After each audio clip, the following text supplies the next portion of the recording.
welcome to the historic Bluebird Cafe. How about it? If you made it in here, you're one of the lucky ones. Yeah, shh.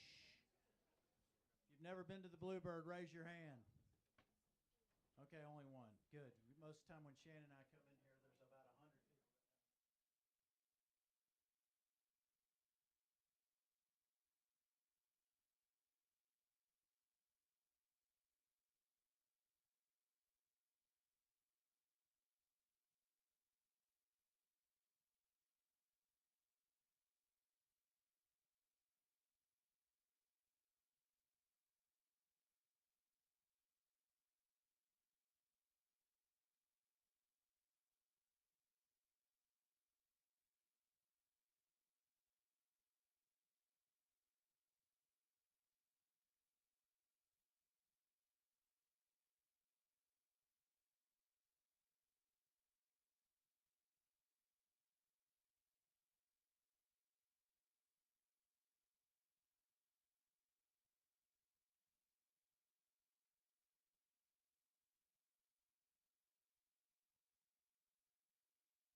Now, to the main event. There is no better place to watch songwriters pour their hearts out and listen to the stories behind the songs than the historic Bluebird Cafe. That's right.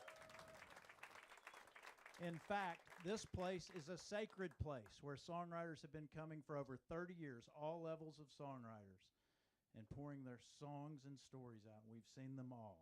And tonight, we're in for a real treat with Lauren Daigle and her co-writers and collaborators, Natalie Hemby, Mike Elizondo, Jason Ingram, John Green, and I understand there's some special guests.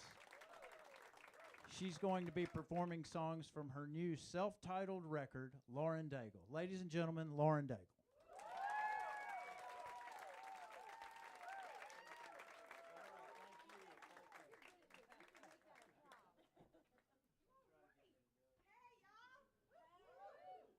This is going to be really laid back, okay? I hope y'all are in for just hanging out, because that's what we're going to do. Hi. John, you want to come jump up here? All right. Natalie? Yep. All right. I'm so excited that you're here. Thank you for spending this time with us and for being a part of it. I'll tell you about everything as we go along, but we're going to sing one song first. It's called Waiting, and this is an Altoid. It's not something else, so I'm putting it on the chair.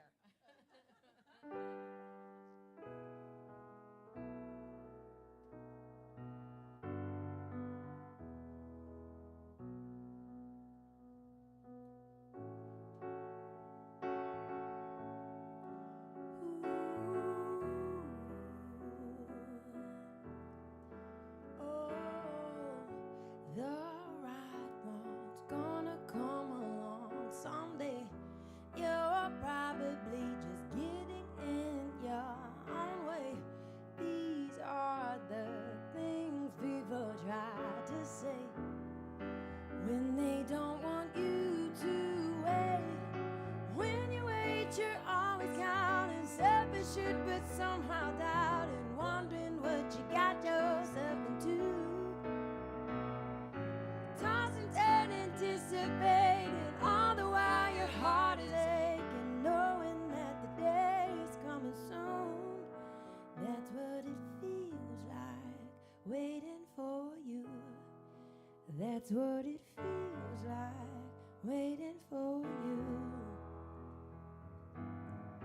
I'm giving up all the cares that I could give. I'm throwing caution to the wind, just to find out if I let it go, will I ever return? When you wait, you're always counting, selfish shit, but somehow doubting, wondering what you got yourself into. Tossing and anticipating, all the while your heart is aching, knowing that the day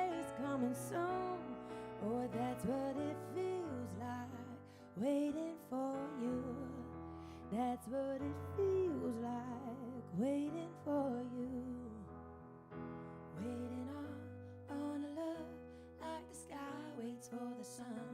I'm the one who'll be waiting for you. Oh, I'm here, I'm waiting on a love like the sky waits for the sun. I'm the one who'll be waiting for you. Oh, yeah, waiting on a love. I'm waiting on you for the sun. I'm waiting on. Who'll be waiting for you. Oh, waiting on a love like the sky waits for the sun. I'm the one who'll be waiting for you. I'm the one, yeah. I'm the one who'll be waiting for you. Woo! Yes! Natalie Hemby, John Green. Yeah, yeah, yeah. They wrote that with me. Yeah, I think you could stay up here. Y'all could stay. You could stay up as much as y'all want. Well, I don't know. I like it. The other day, so the last and only time I was ever in here was with Amy Wadge, okay? Do y'all know who that is? Okay, we got 4 nods in the whole building. Great. She's amazing. And she was one of the people that introduced me to these cats up here. And it's really special. I love her. But I remember years ago, I tried to get into the Bluebird. Elise, I think you were with me for this.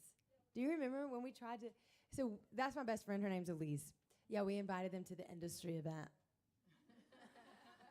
So I adore this place. We sat outside and we absolutely did not get in because I didn't realize it was like such a wait in the whole bit. So fast forward 9 years later, Amy contacts me and she's like, "Hey, you want to come sing at the Bluebird?" And I was like, "Are you kidding me?"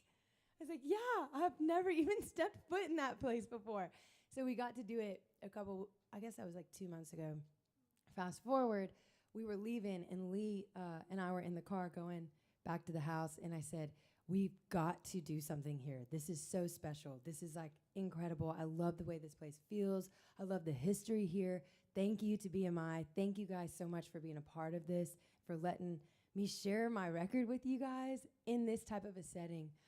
We've had such sweet and special, I know I was telling them earlier, if the walls could talk here, if we could only know who has sat in that wooden chair and that wooden chair and that wooden chair, the history that this place evokes, it's really kind, and I'm so grateful to you, Erica. Thank you for letting us come and be a part of this night and this special history that belongs here. I'm so, so grateful. So from waiting outside 9 years ago to finally sharing this record with you in this exact place is really, really dear to me. I'm glad y'all are here for this.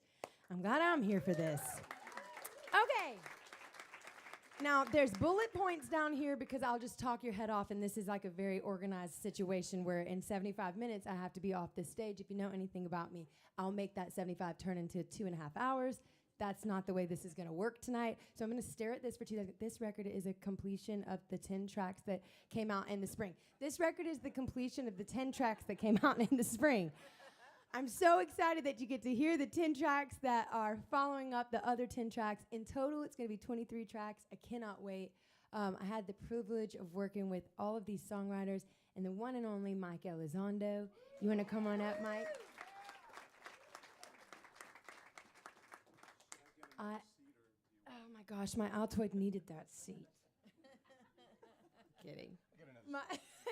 Mike has been a gem to work with. I love this man with all my heart. He is somebody who champions artists. He champions their creativity. It was really a beautiful experience to get to walk in the room and say, "Mike, what do you think about this?" If you know anything about me, he's like a prowess, right? He's kind of a savant. He can play any instrument and do all the things. I'm going to talk about him in front of him because it's fun for me. Yeah, not for him, but for me. So here we are in the studio. I'll never forget this moment. This is the moment that I tell everybody about when I talk about Mike Elizondo. Yeah, take a deep breath because it's going to be real. Okay, so we're in the studio, and Mike plays bass, if you didn't know that. It's like his really good instrument. All the other ones are just okay. He's faking it. And he has worked with anybody and everybody that you can probably think of, right? And so I walk into the studio. I don't know much because I tell myself I'm not allowed to research people before I go in and write with them. Didn't do that for you either. I was like, I hope this girl knows what she's doing because I certainly do. I don't I don't do it for anybody because I'm like, I want to know who they are, not from Wikipedia. So I walk in and I'm like, oh wow, okay, plaques on the wall. Awesome. Like we've got Eminem 19 million albums later. I'm like, okay, that's really cute and stuff. I'm gonna sing a song called You Say, I hope you like it. No. So here I am. I'm sitting in this extravagant place that he has. If you ever want to go into a museum that has boasts of instruments, just step into his studio. It's really spectacular. And so I remember this one moment in particular in the writing or in the recording process. We're sitting there and Mike is in the control room. He's playing bass. And now the thing that we did with this record is we all went down at the same time. So all of us, like I was singing, the drums are going down, everybody in the room, right? He's playing bass, but he's also the producer, which means he has to listen to every single thing that's going on. And I will never forget, I forgot which song it was on, but he tells the piano player, okay, I'm singing, we've got drums, we've got guitar, we've got piano, we've got Mike on bass, who's in the control room to make sure that all the mix, like, it's coming down the right way. We're also recording to tape, so that's a whole thing of its own. And he says to the piano player, hey, your ring finger for this bar, can you play this note instead of this note? And for every person that doesn't know anything about music that's in this room, that is insane. That is insane. He's playing another instrument and telling someone else what finger to use in their form. That's crazy. Crazy. So anyway, 6 people understood how incredible that is. And we're going to sing a song now. Oh, and wait. The one and only Grant Pittman. Thank you for saying that.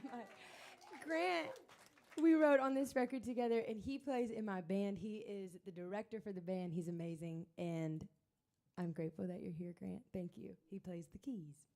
All right. This song is called 21 Days.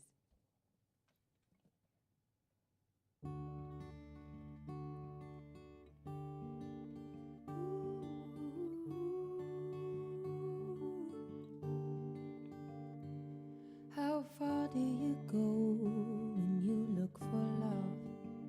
How long does it take before you give up? Do you see rays from up above? Does it only happen once? Is it like running in the rain? Or is it like Sunday morning shame? Is it like fire when you dance? When you give love a chance? Tell me, how long do you have to be strong? Do you have to hold on before you walk away? Oh, tell me, how come all the feelings go numb when it comes to your love? What's it gonna take? 21 days. 21 days.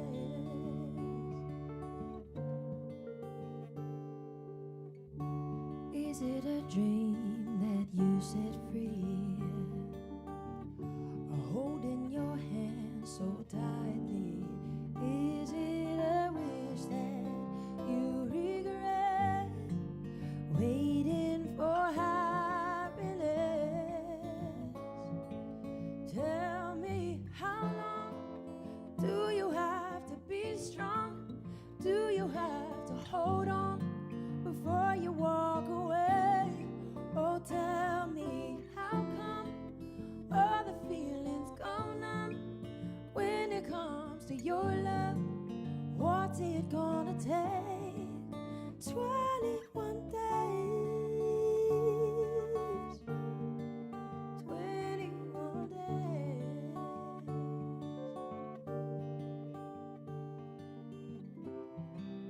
Oh.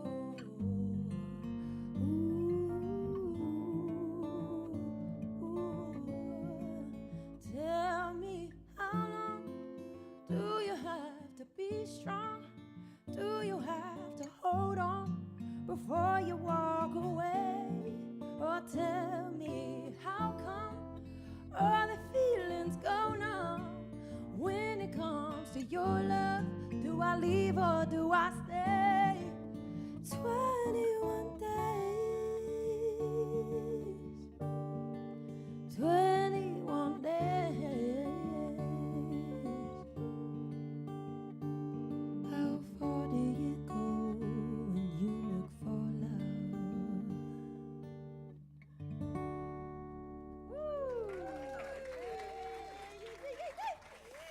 Makes me feel like I'm dreaming. I gotta sing it so soft. Oh, you want to talk about it? Be like, here's the mic. There's a little bit of debate.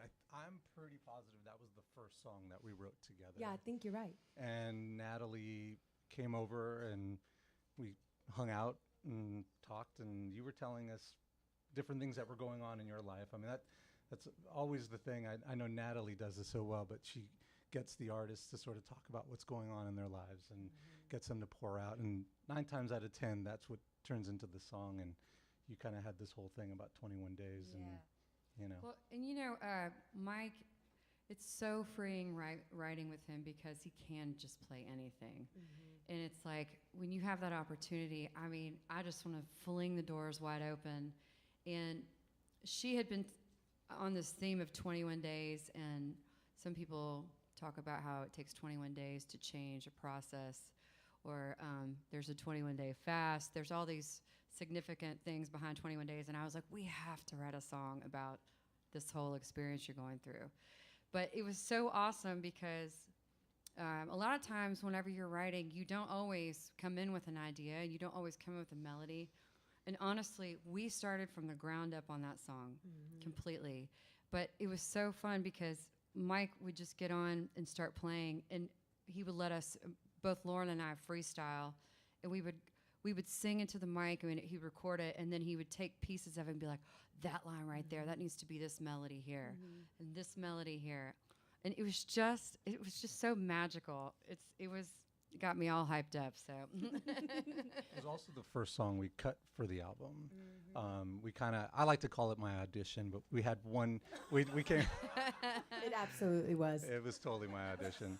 But we scheduled a session to track this song, and I got the musicians in and everything, and we tracked it all live.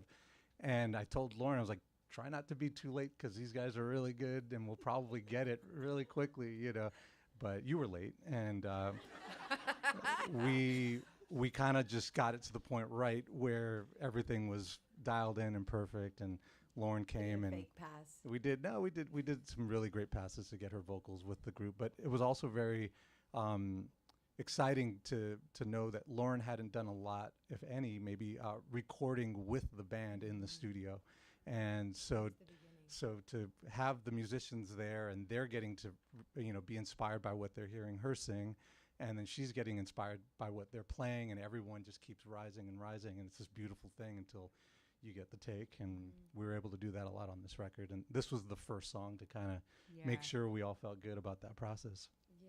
Well, there is such excitement too when you're recording in the studio with live instruments and the singer and everything. There's just like something you can't replace.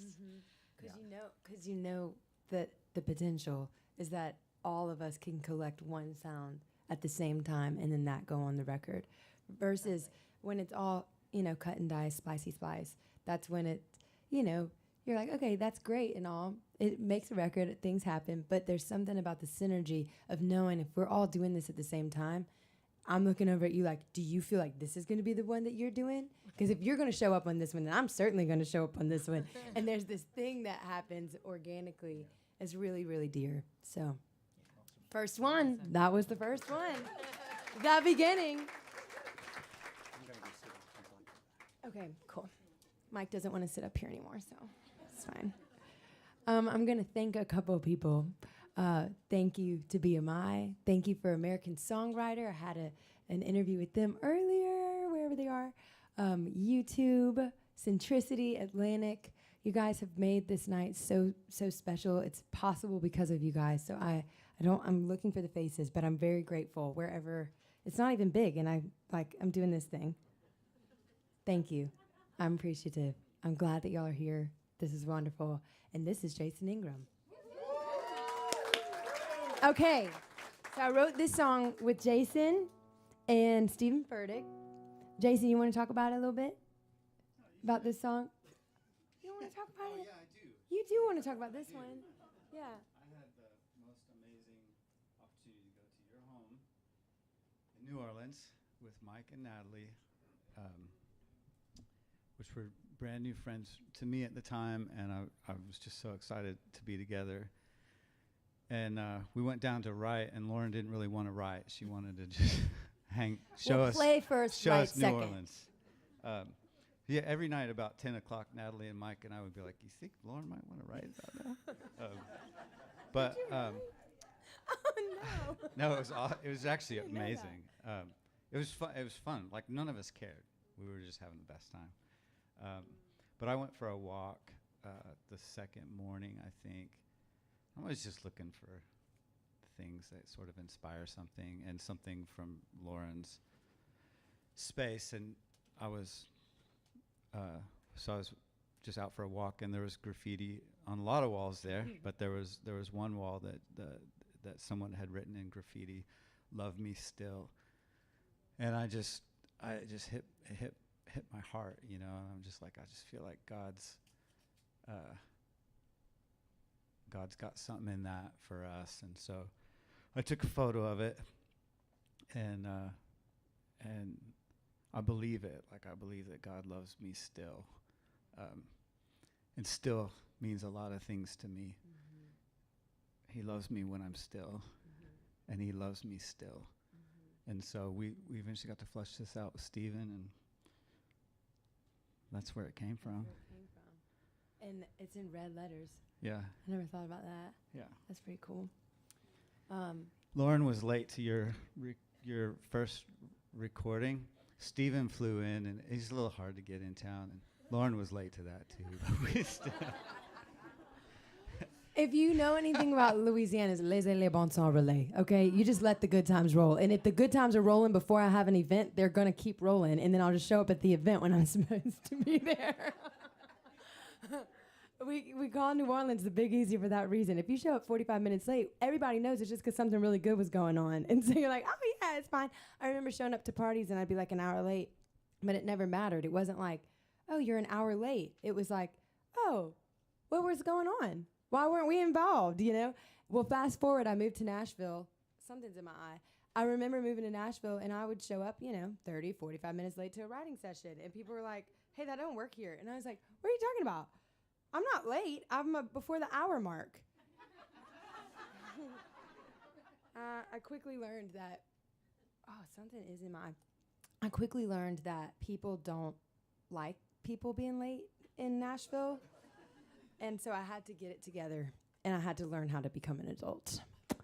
But it didn't really happen too quickly, because now I'm at least 30 minutes late, and that is actually a success story for me. For the rest of the industry, they're still pretty annoyed. Okay, this song is called Love Me Still.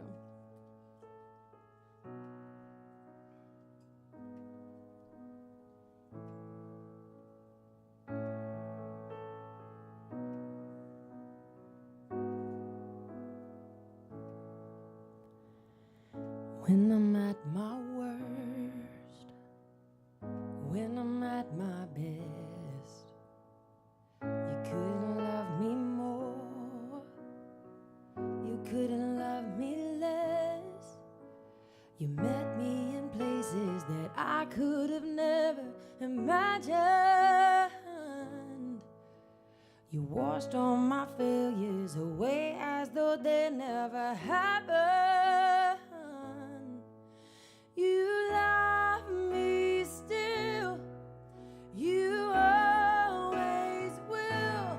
Nothing can change it, nothing can change it.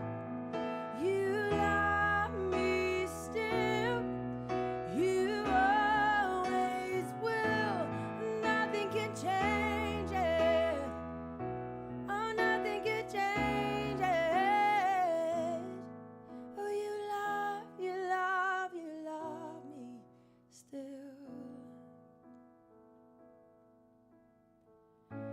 even when I wander, I'm still within your reach.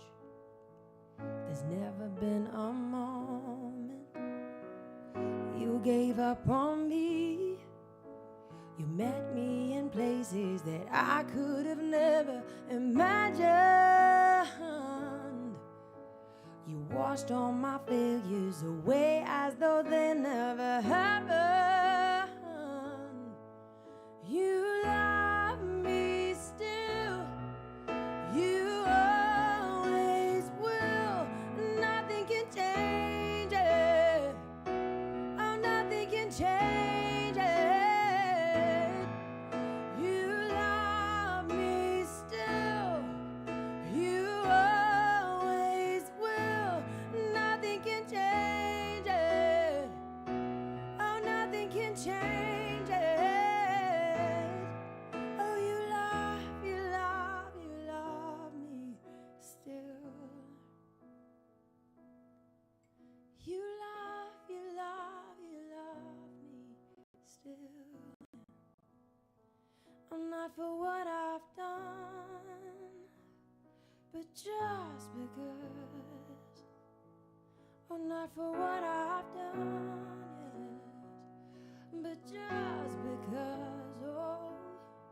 Oh, not for what I've done, but just because. Oh, yeah, oh, not for what I've done, but just because. You love me still. You always will. Nothing can change it. Oh, nothing can change it. You love me still. You always will. Nothing can change it. Nothing can change it. Oh, you love, you love, you love me still. You love, you love, you love me still. Still.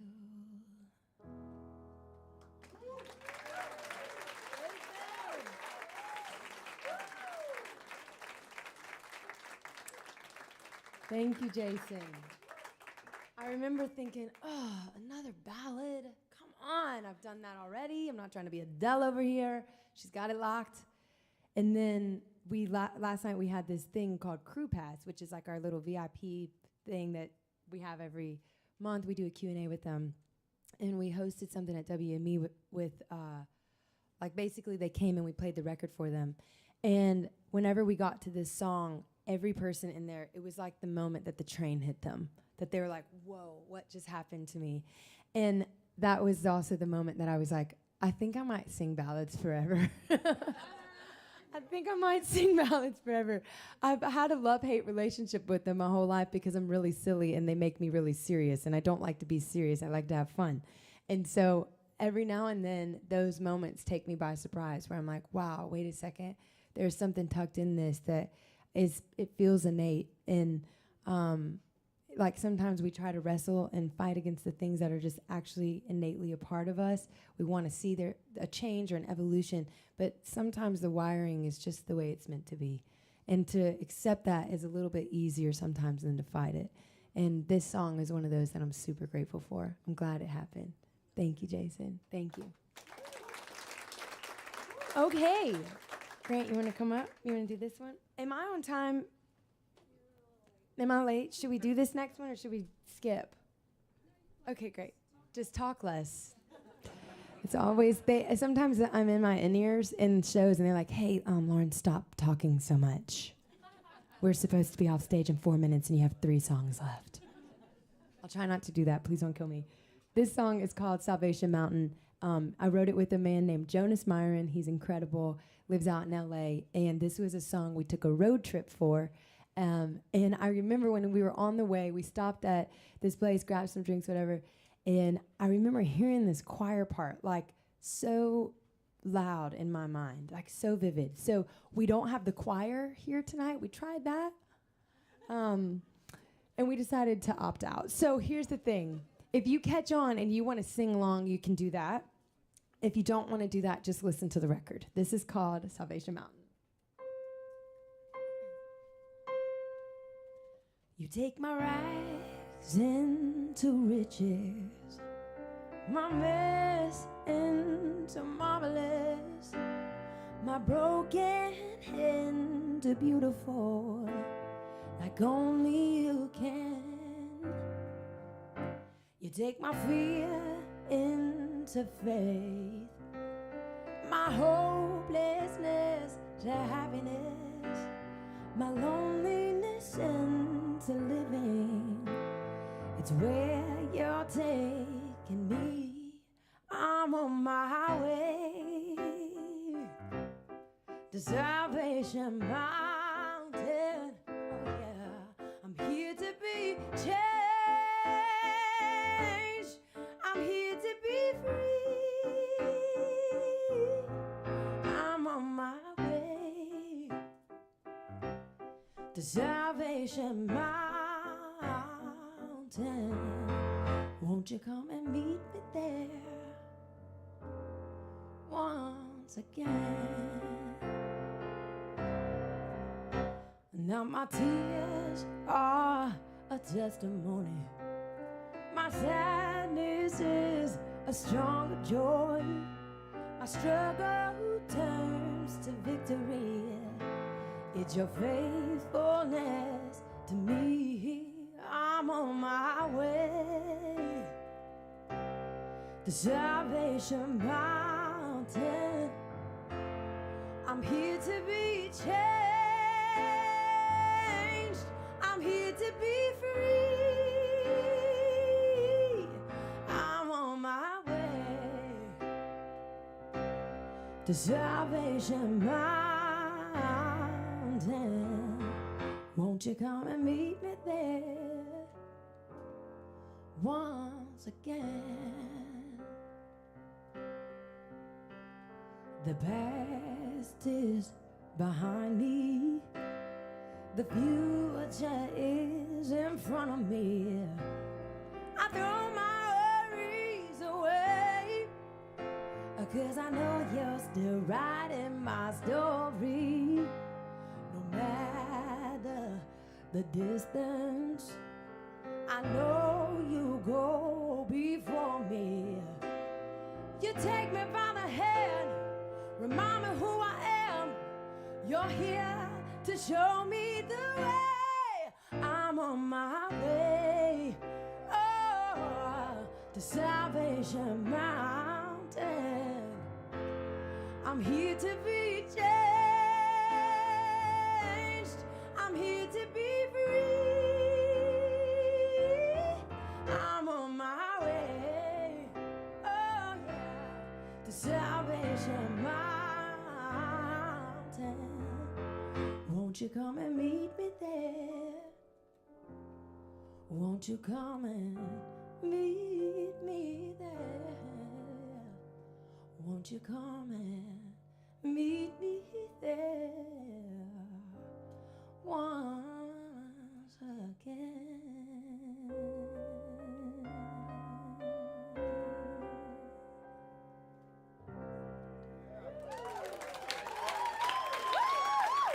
Thank you, Grant. Yeah. That one has a choir. Okay, so just go listen to it. Topher Brown. Tell a joke, Topher. No, I don't do that. I don't do that, but you can have a sip of water. That's like being Thanks. like, dance monkey. So there's this guy and a rabbi. I'm just joking. Okay, that was the joke. Did you like it? Topher is. Were you gonna say something? I mean, you wind me up. I start it, going. start. No, I wasn't going to. But get a sip. He is one of the funniest people that I've ever met. But that's not fair because then you're like, be funny. It just doesn't happen that way. Well, anyway, this song. Topher is. If you want to write for 10% of the time and then play for 90% of the time, I had to do the math in my head right there just to make sure that was the right amount. Then this is your guy. Oh, Yeah, I had some of my favorite moments in the studio with you, Topher. We had fun. You made me laugh We laughed a lot. And then I thought, is this a sin to have this much fun while you're trying to work? Is this a sin? It might. Lord, take me out. I love riding with you. You're a treasure. If you want to talk about it, you can. Oh, that's a lot of pressure. Well, it all started. I'm just we did write. We started. This was the first time we ever wrote, correct? And we were writing a completely different song, and it was like mid. Like it was okay. Like she could sing the phone book, and you'd be like, oh my gosh, it's a hit song, because it just sounds so good. But then you ordered food, and I remember like the session got booked, and I was like, oh, Nashville time, like 10 or 11. They're like, she likes to start at 3. I was like, is she a cat? Is she like sleeping all day? I am. But it was like Friday. I'm like 3 o'clock. Oh, I mean, I've got TV shows to watch tonight. Like Viva. What is it called? DVR, What is that? What was it called though? the TV remote. Yeah, the DVR. What was that thing? TiVo. TiVo. TiVo. TiVo. That's it. TiVo that. But we took a break, and then you I we was going to ordered. pass out because we sat there for 4 hours trying to get a song idea down. If you're waiting for 4 hours for a song idea, it's not It's the not song happening. idea. And I remember getting to this point of I'm going to pass out if I don't eat. She ordered food, and And Topher starts telling me about this breakup that he's going through. So we wrote this song. yeah, we just kind of wrote about real life Yeah. and uncertainty of relationships. That was the first time I ever wrote about anything personal like that. It was really exciting. And we tracked this vocal with a lump in my throat. And that is And that is the vocal, right? Yeah. Okay, yeah. we did a one take. And yeah. Topher's piano. Yeah, that was just one, no click track, just whatever you hear is the moment we wrote it, basically. Yeah. So, Which is fun. so this will be a worse version, but here you go. Yeah, no lumps in the throat today, just fun. It's not that I don't love you. It's not that I don't care. It's not that I don't see a future with you standing there. It's not that I don't feel you when the wind blows on my skin. It's not that I don't hear your whisper when night comes to an end. It's not that you're not everything. Everything I want is just sometimes I think it's not. It's not that you're not worth it, or you've loved me through it all. It's not that I don't want your hands to catch me when I fall. It's not that I'm not angry, or you've done nothing wrong. It's not that I don't think of you every time I hear that song. It's not that I'm not trying, no, I've given you all I've got. It's just sometimes I think it's not. Oh, yeah, sometimes I think it's not. Oh, yes, I've loved and I've loved, but I've loved till I lost everything I thought we'd become. Oh, yeah, and we've tried, oh, we've tried, and I'm tired of sometimes always wondering when the time would be right.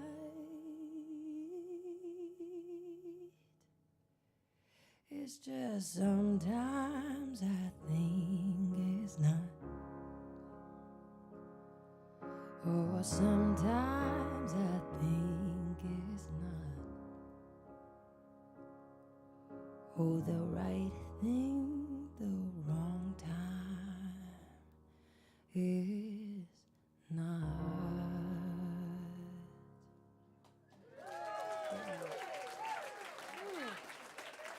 Topher Brown, everybody.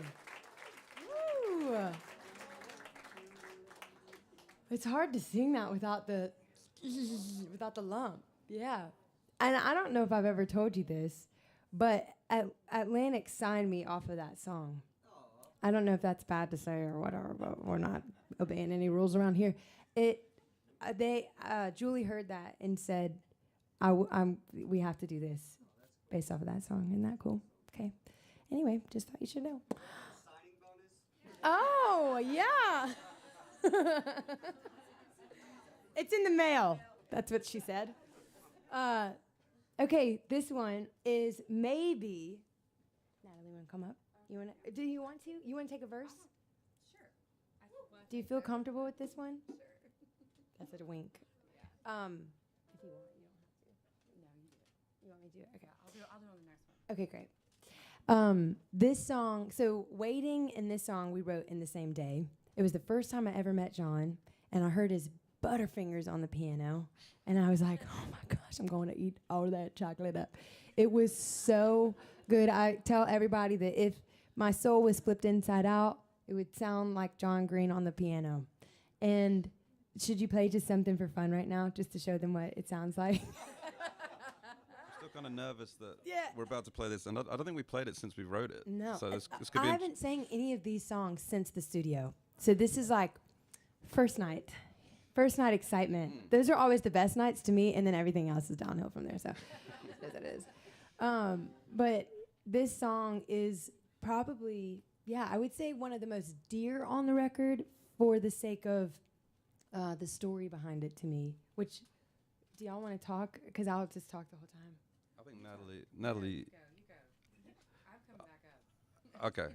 Well, I was just being. I was going to say being all buttery in the call, but that sounds super weird. But Well, Butterfingers. Yeah, It makes sense that you were buttery. No, we just met for the first time, and we were at Natalie's house, and I was just jamming, just trying to do, I guess, the thing, and just I guess soundtrack our first meeting and stuff, and just started playing, and I think the conversation just seemed to flow very naturally around what this song became, and I'd love to claim that I was like fully in on the lyric, but I think I had my back to the room and I was just just doing stuff. But I was there, I was involved, but with Lauren and Natalie in the room, you're in good hands, and you brought it home. So that's all I know. Well, I remember that you were very involved and that your fingers were leading us in the right direction with lyrics. This song is one of the ones that I played for my family because the song is about my family to me. And it started off with me asking Natalie, do you do Botox? No. And I said, because I haven't done it yet, and I'm a little freaked out by it. For everybody that's got Botox in the room, this is no shame, okay? Just enjoy it. Live your still face while you can. Mine will be very wrinkly and old. And so I was looking at my face in the mirror one day, and I was like, oh, I see my dad right here because he has these wonderful indentions in his forehead that he passed on to me. And then I looked at my mom has this, she has these lines right here. We call them her 11s. She's going to love me for this. We call them her 11s, and she gave me one of them, that one in the middle. And then I have these laugh lines, these crow's feet right here, and that's from my grandmother. And we used to stay up late at night playing cards all night, and we would laugh and laugh and laugh. And we got this line, and it says, I've got lines from the laughter late at night. And that was kind of the thing that rocket launched this, if I remember correct. No, that's correct. It was awesome. Yeah, it was a lot of based around your family, and I had the title, but I just didn't know. Like all my titles, I don't know what they mean until you're in the room. It starts. Yeah. So this one is about Botox. I'm kidding. But there's little things. My friend is laughing her head off because she knows I'm freaked out. I'm actually terrified. Like I go to bed at night and think, I don't know what's in people's faces.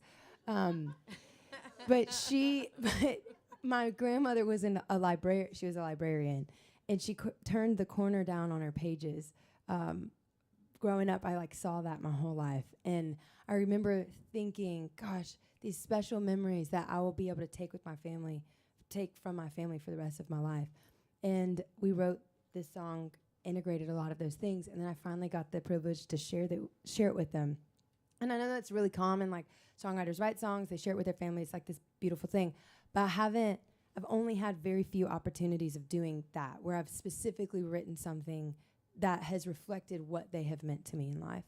And this was that song. And so we had a show at Red Rocks, and they all flew in, and we rented some gear, and I sat in a room and like showed it to them, and they fully understood the weight of it. So that's really special when you create something and the people on the other side know where it came from.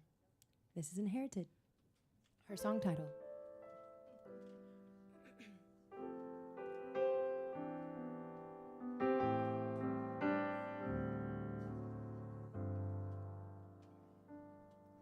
When your heart's all tangled up and your mind is drifting on, and you wonder if I forgot who I am and who I'm not, there's no way to lose the feeling I get with you, 'cause I've been carrying it with me all my life. I got lies from the last late at night. I get blue from the worry in your eyes. I have tears for the sorrow you lived. I try to love the way you do. Oh, everybody thinks it's me, but I inherited from you. Yeah.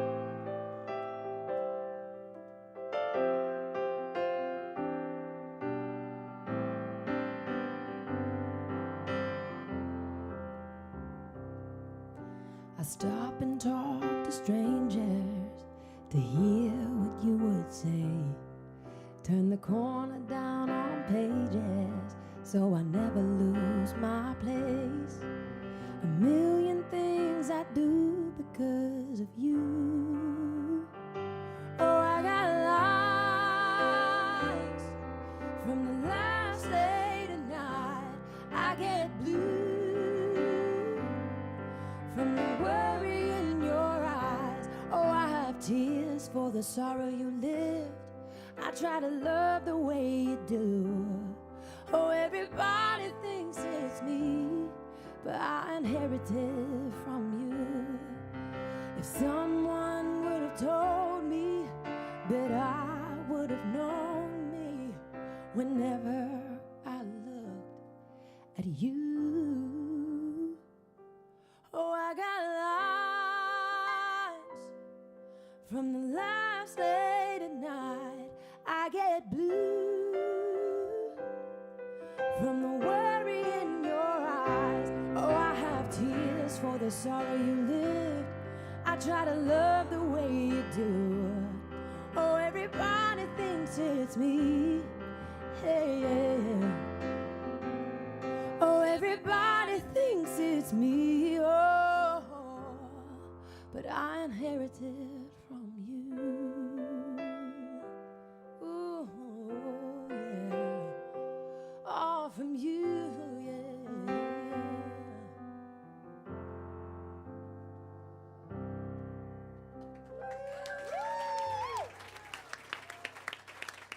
Thank you. Thank you. Thank you. Thank you. Thank you. Yeah, that was the first vocal on the record that I looked at. If you know anything about the artist complex, we think we can do it 50,000 times and it gets better somehow.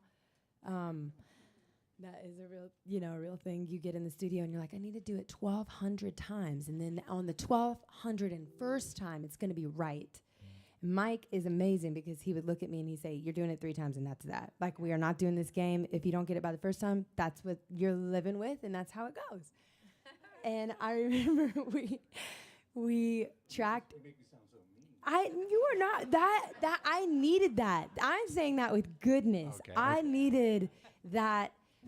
What it honestly did, Mike, was tell me that I can do this.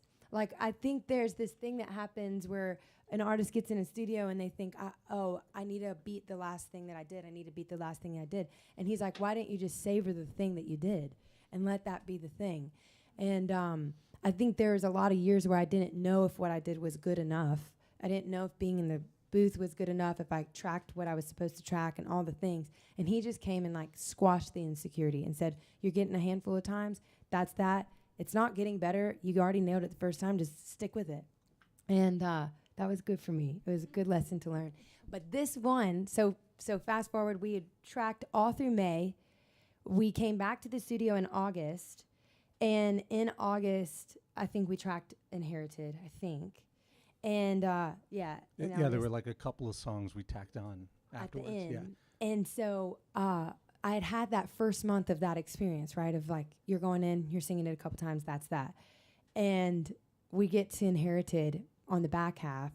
And I remember coming out and I listened to it down and I looked at Mike and I said, this is the first time that I am like pleased with my performance, which is a big deal. Like, cause I think I can get perfectionist in my mind. And I did it those few times and I looked at him and I said, I would not change a single thing on it, which is just fun. That's a fun little moment. Anyway. Okay. This one is called He's Never Gonna Change. If y'all want to talk, cause I'll keep talking. Okay. Well, I do have one thing to say about this song. So I write a lot of country songs and I had this You title. write country? I write some country songs. With that voice, And, I would never know. They're not all good, but you know. But I had this title, He's Never Gonna Change for You. And I was like, we gonna write that, like kind of sassy and all that kind of stuff. And we were in the studio. It was me, Mike, and Lauren and Shane McAnally, who, if you know Shane, is probably one of the best songwriters in Nashville. So prolific. And anyways, we were trying to find something that moved all four of us. And for some reason, that title just jumped out at me in such a way with our relationship with God. And in an ever-changing world, it's like, I just jumped out of the page and I was like, what if we write, He's never going to change for you? You know? And so, like, we all started piecing it together. Once again, we built it from the ground up. And it's one of my, I sing it in the shower, and it sounds really amazing. And, but it's sort of like, you know what, I will say, like, I love country music, but I do love music, to me, that worships God. And this song is sort of like my own personal hymn, and I'm really grateful for it. And do you guys want anything? Yeah. This is, He's Never Gonna Change? There you go. I don't know. Sing some verses on this one. Okay, do you want to go first, and you want to go back and forth? Yeah, that's great. Okay, or I'll go first because you'll have to end, right? Oh, that sounds great. Okay, all right, let's do that. This is He's Never Gonna Change. I love you. You can do whatever. You can sing the whole song.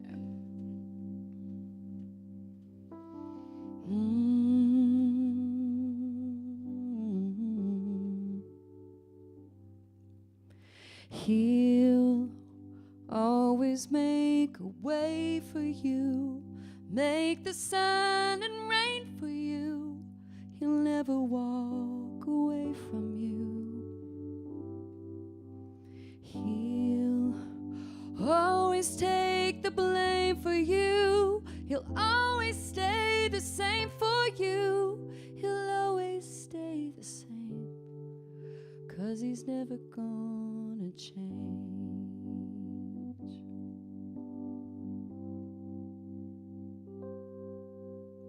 He'll wipe away the tears you cry, always see you through the night, hold your hand when nothing's right. And you may feel alone sometimes, but you'll never have to say goodbye if you just say His name, 'cause He's never gonna change.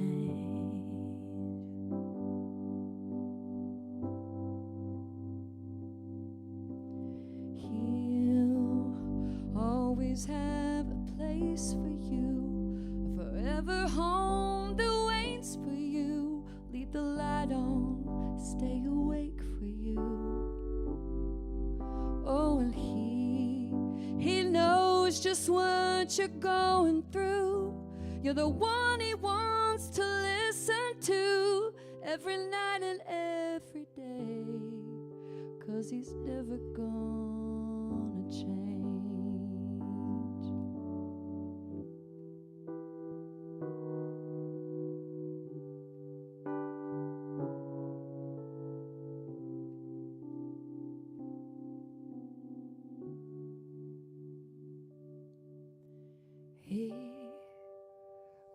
fight the battle on for you. When you're weak, he's strong for you. It's the storm, he'll calm for you. He carries open arms for you. You're the one he wants to listen to every night and every day. Oh, he's never gonna change.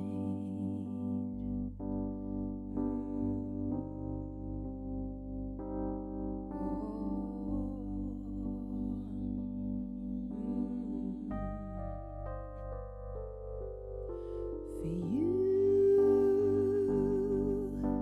he's never gonna change. For you, he's never gonna change. No, for you, he's never gonna change.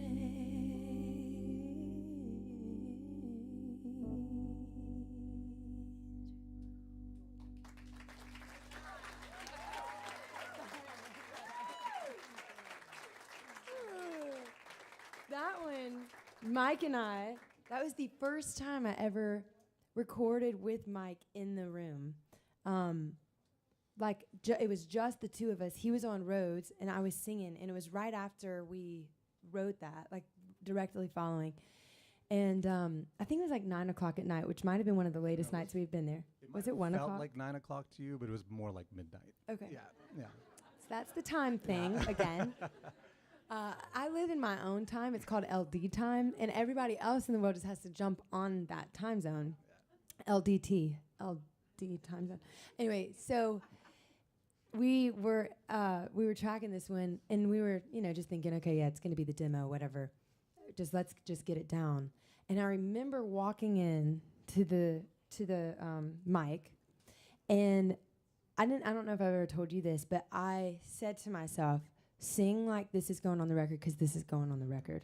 I could feel that thing in the room where I was like, oh yeah, there's too many moments that have happened through the day to lead into what this is gonna sound like.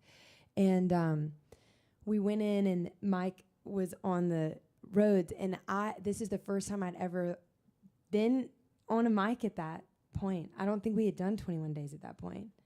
So this was the first time we were just doing it as a end of day songwriting demo kind of thing. Demo. And I was nervous Nelly, because this dude knows everything about everything, and he's recorded everybody. The first person that he recorded a vocal of, I'm doing it, was Bono.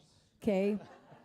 So that's the land I'm living in, and I'm over here like, oh my gosh, he's gonna know every single nuance that I do. And do we have a click track for this? I don't even know if we have a click track for this. And maybe, just maybe, he's gonna play, is he gonna follow me? Or I guess I'm probably following him. He's way more experienced than me. All these things are going through my head. And then I was like, oh, you're nervous because you know that this is gonna be it. And that ended up being the one that we used. Yeah, we used that vocal. I had Charles Jones III play. He's amazing. You guys can look him up. But Charles, who sang a lot of the male background vocals on the record, we had him for an extra day. I was like, we got to get Charles on this. And he played B3 and Rhodes and killed it. But it was your original vocal. Yeah, it was a special moment. Awesome. First time with that heat behind me. All right. Okay, this is our surprise. One of them, we got the sweet Ellie Holcomb to come. Yay! I love you. Sit in here. We probably operate on the same time zone, LH and LD. That's right. It's EH. Okay. There's an L in my name. There's Ellie. This song is called Be Okay. You want to talk about it? Oh, man. I love you. This is so special, isn't it? Right here. This is the Bluebird. Right here, right now, nowhere else, never again. I was flying out to write with you in Newport Beach, and I got an email from a family with a little girl who is very young, who is at the end of her life, who is terminally ill, and they were like, she would like to talk to you. And so basically had just heard her little voice for the first time, having all kinds of questions about where she was and what was going to happen to her and who God was. And so I'm flying, and start singing this just because I just want to sing. I want to like wrap her in my arms. I don't even know this little girl, but I come in to Lauren like, we have to write a song for this girl. She's like, who? I'm like, I don't know her, but I love her. And I just want her to know that she's loved in those thin veiled places. And so it was such a sweet time. This is a kindred spirit friend of mine. And it was I will play all day with her at the ocean and eat all the food. And I'm like, we'll write the songs, whatever. I'm like, yes, let's go. I even wore my Lauren Daigle colors today. But I will never forget just kind of her spirit just entering right into a stranger's story with me, and felt just those thin veil places where you feel the mystery of what is and then what is to come, and that love somehow ties that all together. And I'm so grateful for your spirit and for the way you sound singing this song. I'll never forget listening to you as we were working it out. I was like, yep, okay, just keep doing everything that you're doing and singing everything you're saying. That will do. But it's grounded in that Psalm 121, that lift your eyes to the hills, remember where your help comes from. And I think a lot of us need a little help, and especially where we're in those thin veil places. And so this is how the song came to be. Be okay. Yeah. I love this one, and it's really sweet. We just released this one this week on the Instagrat thing, and they have already like reached out and responded, and I've had people send the stories. We all know the stories, but it never gets old when you can see a song intersect with exactly where someone is at, like right in the moment. This little girl was asking questions that nobody in this room, unless you've had a legit I died and was brought back to life experience, which could be somebody in here, but unless you've had that experience, nobody could answer the questions that this little girl was asking. It was so profound, the degree of depth that she was engaging with at such a young age. And I remember thinking, I don't know anything about it. Makes you question everything when you're in those moments. And I have to give Ellie credit because she absolutely wrote the whole thing, and I wrote one stanza. Okay, so she had it whenever she came in, and we were in this sweet little moldy studio that I loved. It was really sweet, and on the beach, and yeah. So it's a dear one. It's called "Be Okay."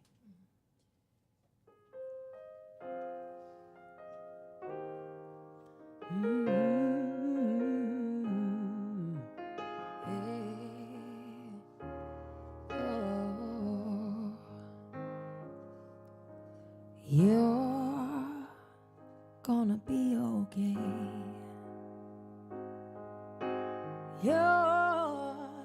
You're gonna be okay. Or the sun will keep on rising in that old familiar way, and every little thing is gonna be okay. You're gonna be alright, darling. You're gonna be alright, 'cause those stars will keep on shining in the darkest night, and you can know you're gonna be alright. So lift your eyes to the hills, remember where your help comes from. Lift your eyes to the hills, you'll never face a valley alone. 'Cause even when your heart is breaking and you've gone and lost your way, oh you're gonna be okay.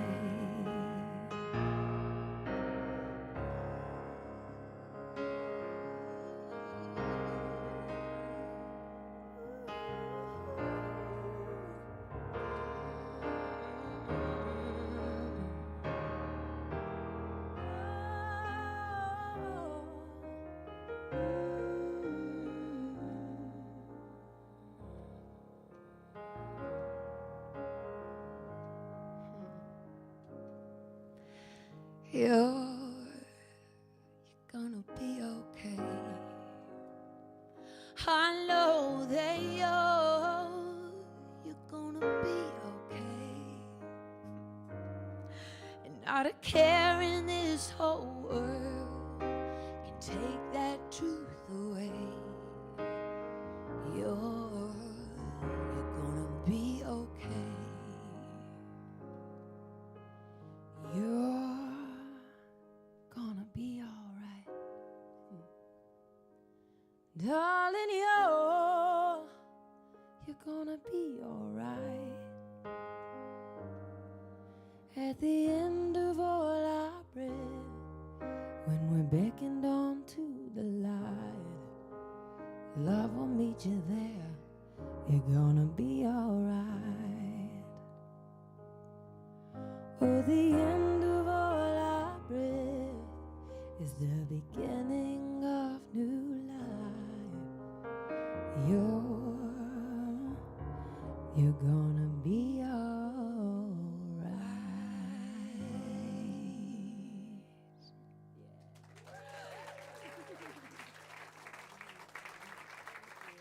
Yeah.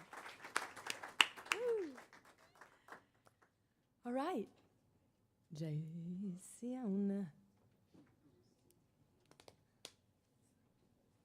want to talk about this one? I want to talk about that last one. Okay, you can talk about that one. No, we don't need to. That's beautiful. I hadn't heard that. Oh yeah.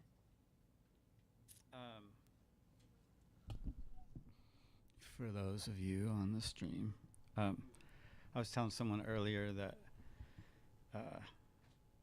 twice, Lauren, I've known Lauren a long time now, and like she's an incredible songwriter, but needed to sort of find her confidence in that. At times I've helped, and times probably I've hindered with that. But I can think of 2 times when she's walked in with the lion's share of a chorus, and one was this song "Thank God I Do," and the other was "Rescue." It's a pretty good track record for walking in with. You should come with the ideas more.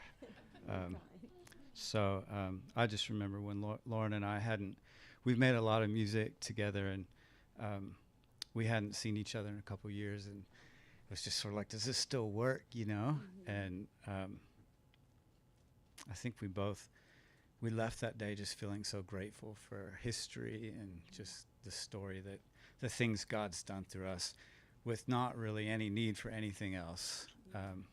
But this, it's been beautiful to see what's happened with this. Very dear. This is Thank God I Do.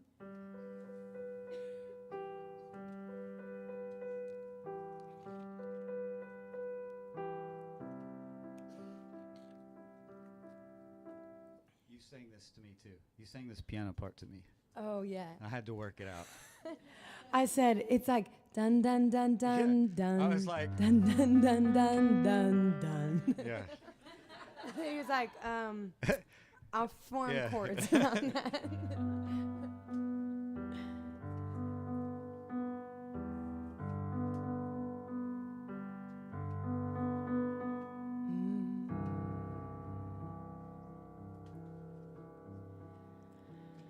I've seen love come and I've seen love walk away. So many questions. Will anybody stay? Oh, it's been a hard year. So many nights and tears. All of the darkness trying to fight my fears. Alone, so long, alone. I don't know who I'd be if I didn't know you. I'd probably fall off the edge. I don't know where I'd go if you ever let go.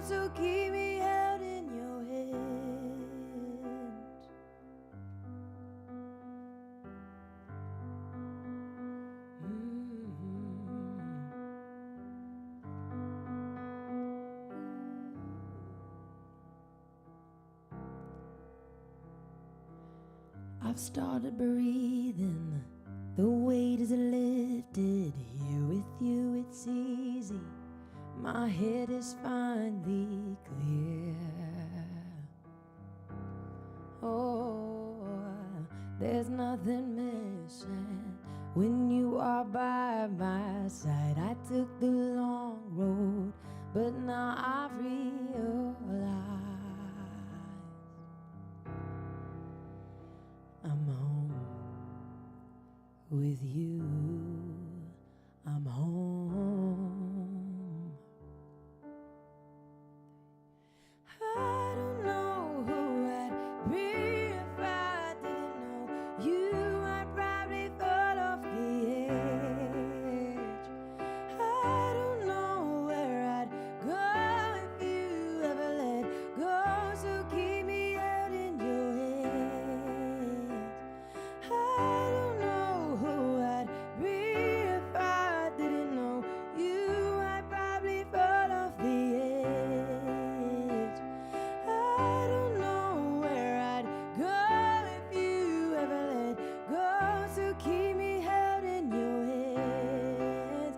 You're my safe place, my hideaway. You're my anchor, my saving grace. You're my constant, my steadiness. You're my shelter, my oxygen. I don't know who I'd be if I didn't know you. Thank God I do. Thank God I do, yeah.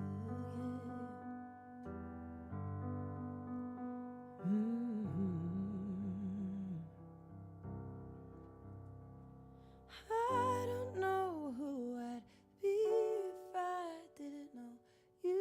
I'd probably fall off the edge. I don't know where I'd go if you ever let go. So keep me held in your hands. I don't know who I'd be if I didn't know you. Thank God I do. Thank you. Thank you. Woo-hoo! Okay. Come on. That is the current single. And we don't typically do this, but we're going to do this. We're going to take a little second to appreciate some folk around here. Do we have the... Okay, yep, there they are. Can Meredith Leatherwood, Chris Hauser, and Shimmy, which Greg, I didn't know your name was Greg,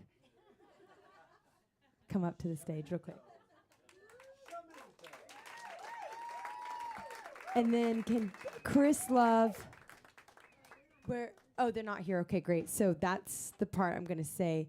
Chris Love, Grant Hubbard, Andre Clyde. Thank you, thank you. We got a little love for y'all. Come on up here. These people make radio things happen.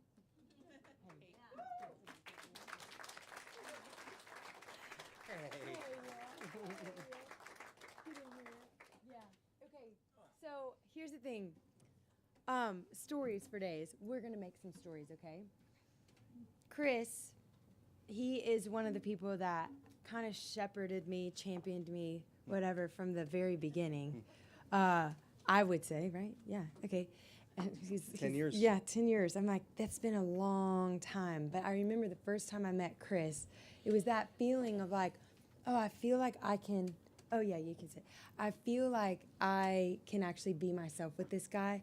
Like there are certain people in the industry that you're like, I'm terrified and I don't know how to be myself. And then there's the people that you're like, I'm going to crash into you when all those other people have burned me out. And that's Chris. Thank you. Yeah, you're the safe haven of my journey, and it's been really, really sweet, and I value you. Thank you so much. This guy, does everybody know Shimmy in the room? Shimmy! Okay. Like, raise your hand if you don't know him, because I'm going to really talk about him, and I need to know. Okay, so never mind. I won't talk about it. Well, Shimmy is fantastic. He has the cleanest mouth anyone has ever heard. He'll take you on an adventure of a lifetime whenever you go on radio promo tours. And the red thing just came up, which means I'm already over time. Shimmy is a treasure as well, and he keeps me on my toes whenever we're in public settings. Okay, so this is something that's really fun. I don't know if y'all know this, but Thank God I Do is #1, not just on one platform, but on 6. And so we're going to honor these guys for all of their hard work. Thank you, thank you, thank you, thank you. We got plaques for y'all.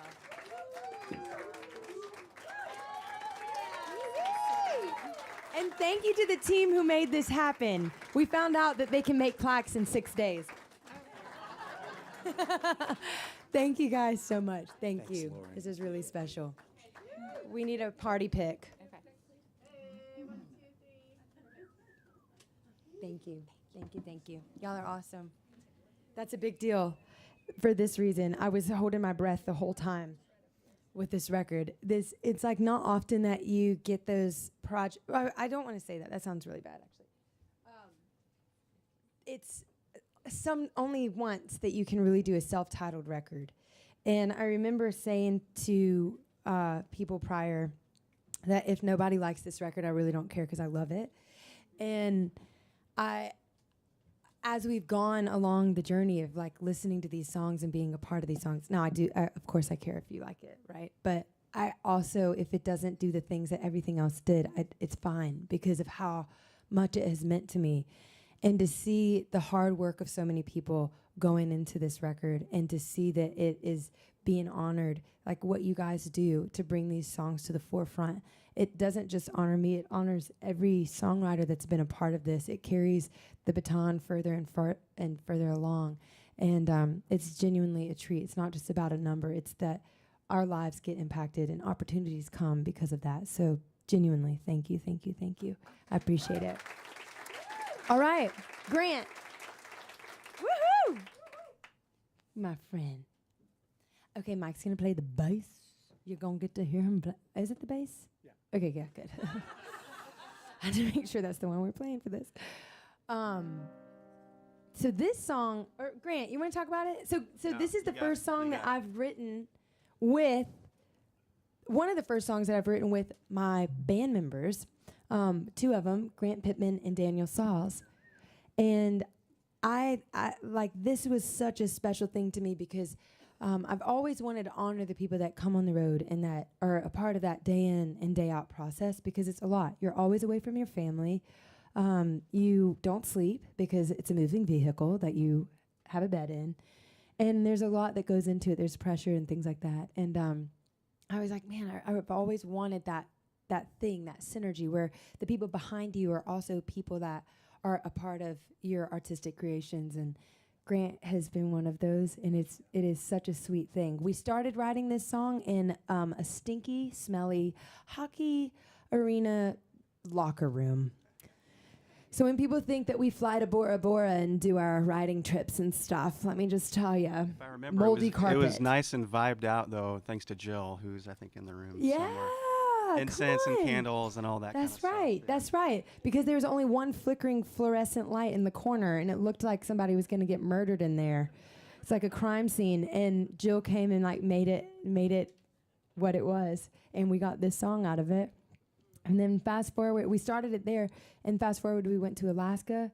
So that's the Bora Bora part, and we finished it in Alaska. Last song on the album? This is the last song. Yeah, last song to be written. Last song to be recorded, and it is the last song on the record. It was a plan all along. But this one is the one that kind of took me by surprise, really. Like, not from the writing standpoint, but whenever we went to put it on the record, I called Mike afterwards, like a couple months later, listening through mixes, and I was like, what happened here? This is like maybe one of my favorites. I say that about every song. This is maybe one of my favorites on the record because of how dynamic it was. Go for it. You would ask, is my mic on? You would ask if I brought in someone else to sing. there were ad libs at the end of the songs. Lauren's like, "Did you bring someone else in to sing?" I'm like, "No, these are all you." But it was hilarious. But I had to convince you that no, you sang every vocal. And at the end of the song, there's a bunch of. It almost sounds like a choir, but it's all Lauren. And but there's some amazing ad libs happening right as like your favorite songs where it's fading out, and right at the very end, there's that like last little nugget of an ad lib, and Lauren did. Some of those amazing when we're fading it out, and she wasn't convinced that it was her, but it's you. I said to him, I was like, "Oh my gosh, that girl sounds so good. Who'd y'all get to come and do that stuff?" That is literally what I said to him, and he was like, "Lauren, that is you." And I said, "Wait, I sang that?" And he was like, "Yeah." I was like, "No, I would never sound like that." And he was like, "Yeah, that was you." And I say that to say that is a testament to how far out of myself this guy got me in the writing and in the creation process. He brought me to places that my voice has always longed to go to, and I just didn't know how to get there. And he was the vehicle for that. And sometimes you have to get out of your own way in the process of making things. And he shepherded me through that experience. And really, yeah, it was like, holy cow, I can't believe that came out. And it's definitely, like, lyrically, you guys were so kind because I had lost my grandfather, and this process was kind of the time that I wrote it. And I remember getting in the room, and I don't remember if it was you or Daniel, but one of y'all said, like, what about loss? Like, what about the weight of grief and the weight of loss? Like, a lot of people are going through those scenarios. It was in the right after the thick of COVID, and I just remember that being kind of a sobering thought, but also like the anchor point. And this song is really beautiful to me because it's from the vantage point of my grandmother, who she doesn't know this, so if you're live streaming me, this is for you.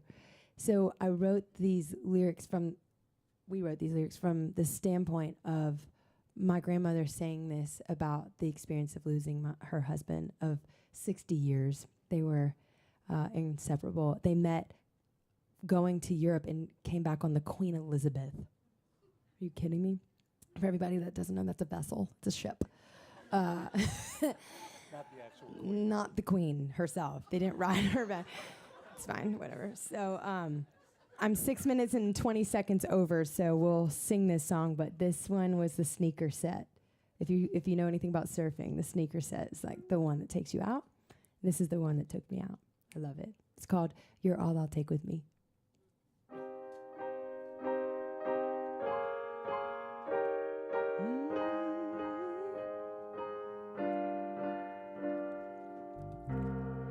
You always were my companion. Little did I know that you'd be taken. I walked along the sidewalk and saw my reflection. Without you there, a little time goes to show ya all the ways that you gave me purpose. I cannot recognize the look in my eyes. Without you there, don't wanna be lonely anymore. Don't wanna be lonely anymore. Through all the changes in my life, you are the one right by my side. Don't wanna be lonely. Don't wanna be lonely. Another day, another moment, another chance to make some sense of all that's broken. How do you say goodbye? Oh, when my heart says I need you, don't wanna be lonely anymore. Don't wanna be lonely anymore. Through all the changes in my life, you are the one right by my side. Don't wanna be lonely. Don't wanna be lonely. Now that you're gone, I can only dream. When I let go, I feel you holding me. Now that you're gone, time will still remain. All that has been is all I'll take with me. You're all I'll take with me. Oh, oh, you're all I'll take with me. Oh, oh, you're all I'll take with me. Oh, oh, you're all I'll take with me. Oh, oh, I guess I'll learn what life's about and keep your memories safe and sound. I once was lost, but now I'm found. The times we shared will keep me now. Ooh, you're all I'll take, you're all I'll take with me. Ooh, you're all I'll take, you're all I'll take with me.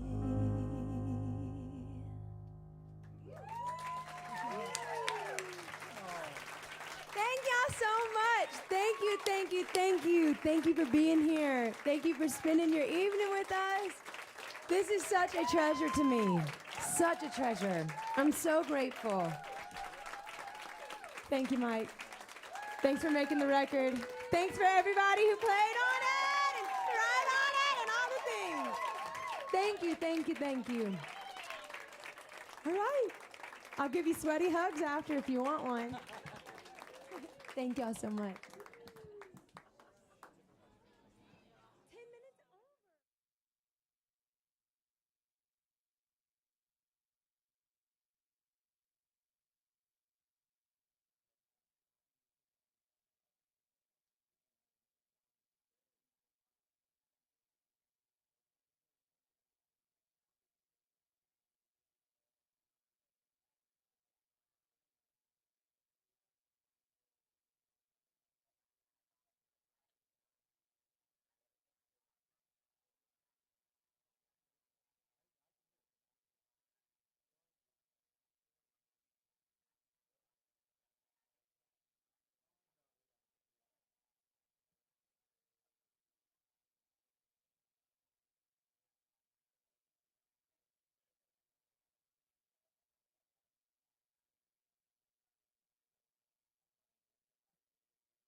the official welcome to the Bluebird Cafe. Thank you. Thanks to all our folks watching the streaming. Tonight is a super wonderful celebration for us. Here at the Bluebird Cafe, like I was saying, we are a songwriters venue and have filled these rooms with the incredible energy of songs and songwriting.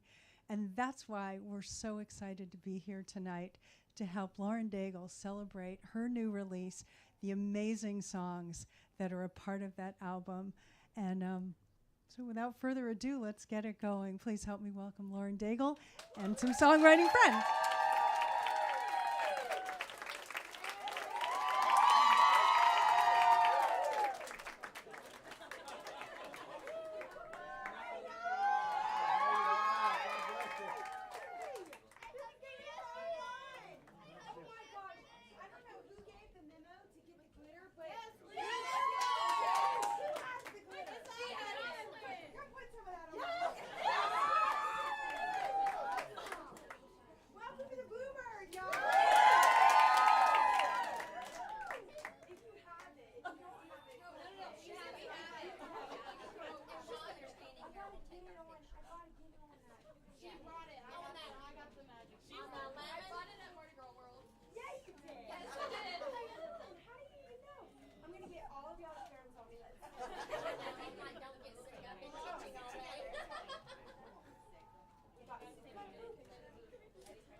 Stinking fun.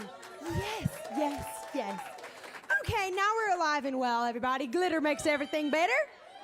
It's so good to be with y'all. Woo! Love.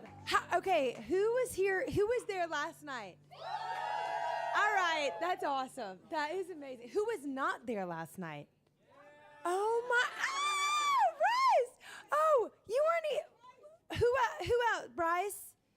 Hey, y'all! Yay, yay, yay! I'm so glad y'all are here, guys. This is our second set, and they downstairs. They told me, they said, "Get ready, they're gonna be rowdy."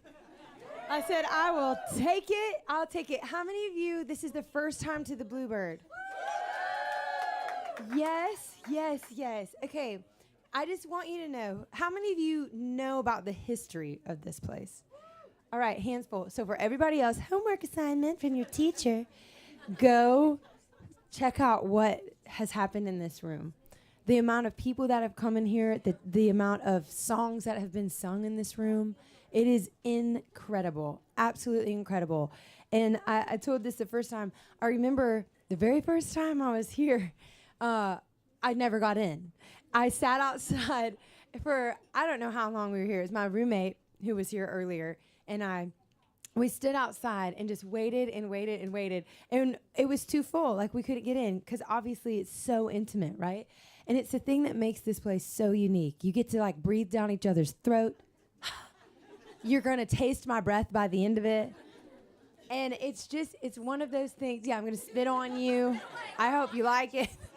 It's just one of those things where you get to really listen and live in the songs. And that's something that's really dear and special. So it's all about the songwriters, which I think is awesome. They call this place the Church of Songwriting. It's because this is where you come and you get to kind of pour out your heart and soul in a different way than what you do in a show. So y'all are going to get to meet a lot of my friends tonight. And I'm really, really, really excited. This is like once in a lifetime moment for me. So thank you. Thank you, thank you, thank you. All right. Ooh, we're kicking it off with the good one. Nat Yeager. She's gonna. So I wrote this song with these two folks. Yeah, okay. I literally looked to think, is there somebody on this that I didn't know because it looked like so many names. Anyway, I have a little prompter down here so that I got all my words right, you know. And I wrote this with Mike and Natalie, and it was the second song that we wrote together, I think. Supposedly. We wrote another one together. That was the first one. And it's one of my absolute favorites on the record. But do one of y'all want to talk about it? Yeah, y'all know how this is going to go. Sure. Well, okay, so I have a friend of mine that I grew up with. Actually, I didn't grow up with her. We met in college, and I met her at a time in her life where, well, she used to be into some questionable things. No, she had some drug problems when she was younger. And I was telling Lauren about this. Like, I met her on the other side after she'd given her life to Jesus, and I just didn't know that old person that she used to be. And so she and I just, I'd actually just talked to my friend today. Her name is Lindy, and she's awesome. But her dad used to send her cards all the time when she lived away from home and was like, listen, we love you. We just want you to come back. And I feel like anytime you go through life and you go through struggles, you need a friend on the other side of when you're trying to get yourself out of a hole, if you will. And God put Lindy in my life, and me into hers. So, but that's what this song is basically about. And I came in the studio, and I was like, I have this idea. I was like, we should totally write it. And then of course Mike Elizondo is one of the most incredible bass players, guitar players. He's got the most incredible studio, producer, everything. And we just had a blast writing this song. I mean, I did at least. It so was so much fun. I went back and listened to the. Well, she has a little video recording of it where we sat. It was like the moment, and she's making faces. I'm singing, like trying to be like, how in the world am I going to hit these notes? But here we go. And she's singing, like mouthing it, like miming it, and lip singing. Yeah, it was so much fun. There was so much joy in that room over the song. Yeah. And this one is called New. Here we go. I don't sing like Lauren, by the way. Just she's so gonna cry. Wait, let me just tell y'all this. We're in really rehearsal. We're in rehearsal, and I'm like, hey, sing the chorus for me.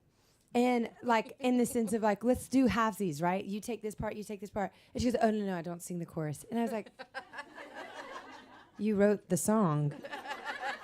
You sang the chorus in the room. I'll sing what are you talking about? Octave lower. And she's like, yeah, I can't sing that high. I said, I can't sing that high. And I sang that high because I thought you could sing that high. I was like, what are you talking about? You don't sing that high. You wrote this melody. I'm over here like scratching to try to make these notes come out. And she's just like, oh yeah, I actually don't sing that. I just did that because of you.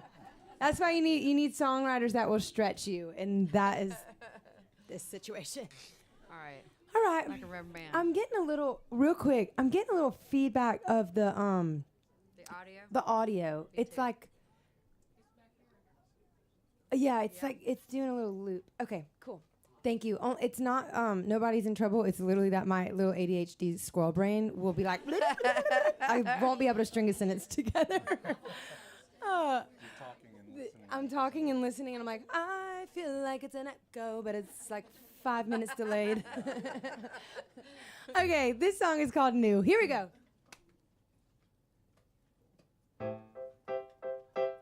Grant Pittman on the keys. Woo!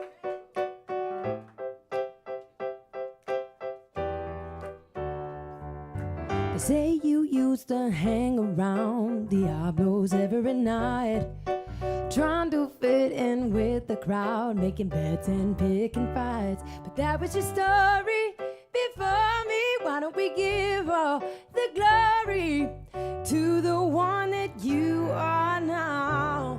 'Cause old habits die when you wanna live. I don't see the old you, I just see the new. God put you in my life for such a time as this. I don't see the old you, I just see the new. So I heard you used to go down on South Street, making ends and your money meet. Worry about what you're gonna eat. Yeah, yeah, yeah. Well, let's talk about how you skipped over your grave. 2 hands, 1 prayer, and everything changed. And I know the truth, and you know it too. Old habits die when you wanna live. I don't see the old you, I just see the new.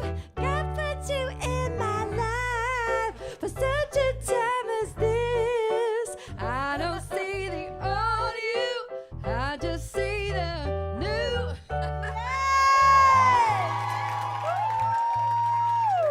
And you said you wouldn't. You're the best. That's what she did to me in the room, and I thought, this is amazing. Like, okay, she's crushing this. We'll be able to crush it. We'll be able to crush it. And every night that I sing this, I clench my booty cheeks together. And I'm like, get that song out of you, girl. I just split Anyway. my Spanx, so Yeah. Woo, things you can't get out of show unless you're at the Bluebird. Oh, the wrongs you wanna right, oh, the dark you wanna light, yeah. I see you. That's all her, yeah, on the record. All the wrongs you wanna right, all the dark you wanna light, yeah. Well, I see you, but that was your story before me. Why don't we give all the glory to the one that you are now? 'Cause old habits die when you wanna live. I don't see the old you, I just see the new. God put you in my life for such a time as this. I don't see the old you, I just see the new. Yeah, yeah. Oh, the wrongs you wanna right, oh, the dark you wanna light, yeah. I see you. And I feel you. Oh, the wrongs you wanna right, oh, the dark you wanna light, yeah. I see you.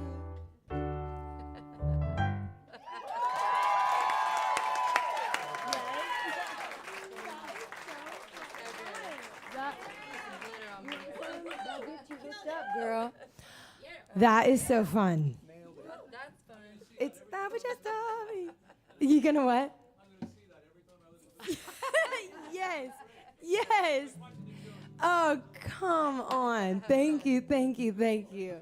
That is dear. This one can take anything and make it something. You know what I mean? Make nothing. That's you with from that voice. Oh, That's what it is. it's a fun little combo pack. We'll say that. It's the Funfetti combo pack where you get the multi flavor instead of the one. That's us, the dipping sticks. That's right. All right. I had someone ask me the other day, was it? If it was somebody in this room, just raise your hand. But I was maybe in the airport or something, and someone came up to me and said, I just have to. Oh, it was on a plane. I was flying over here, and this woman talked to me. She said, I just have one question. I said, yeah, sure. She said, what in the world does kaleidoscope Jesus mean?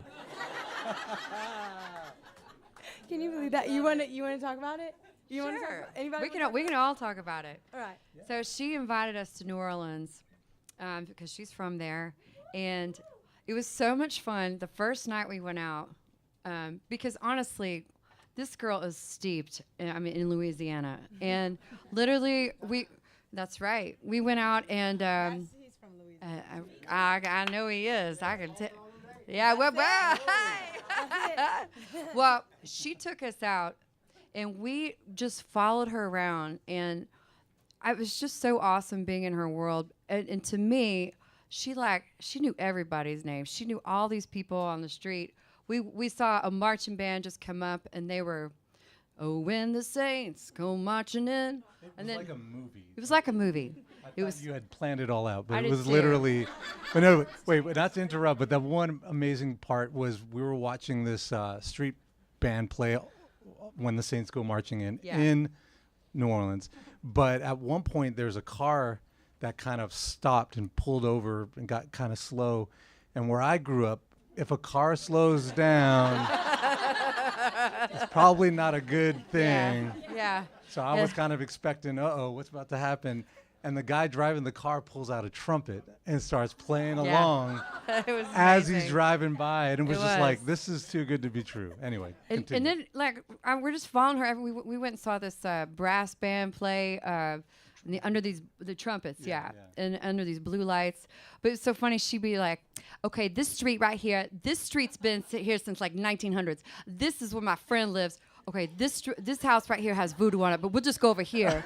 Like, but like, she'd be like, this is my friend Jerry over here. Like, just all these people like lived on the street. She knew all of them. But to me, she was so magic, like, and colorful. It reminded me of Jesus. And it was just sort of like her world. And we went back to the house, and I looked at Jason and Michael. I'm like, we got to write a song called Kaleidoscope Jesus, like where you see him everywhere. And so, and she didn't have a choice in the matter anyways. There's no other hippie that's hippie enough to have a title called Kaleidoscope Jesus. You were her one hope to get that song done. That's right. I said, I'll take it, because I grew up looking at kaleidoscopes my whole life. My aunt had a kaleidoscope collection, and so I'd walk into her house, and the first thing I would do is pick up kaleidoscopes and just play with them. So she had no idea. I was like, I'm deeply attached to kaleidoscopes. Well, You explain that so much better than me, though, because I've had to do it for about 952 interviews, and I'm like, there's this man, his name's Jesus, okay, and he walked the earth one day, and he's really wild and really colorful, and I like all the places that I find him. It doesn't really work. Well, and this was like the first song that the four of us wrote together, and I didn't really know Jason super well. I was already intimidated because he's written like some of her biggest songs ever, or the biggest songs ever, I should say. But Jason, we started working on it, and he's over here, and he's like, how wonderful the many ways you meet us. And I'm like, yes! I can't believe the places that we see. And I'm like, what did you just say? It's just like everything, one little step at a time. It was just a beautiful night. This is one of my favorite songs on the record, personally. You want to sing some of it too?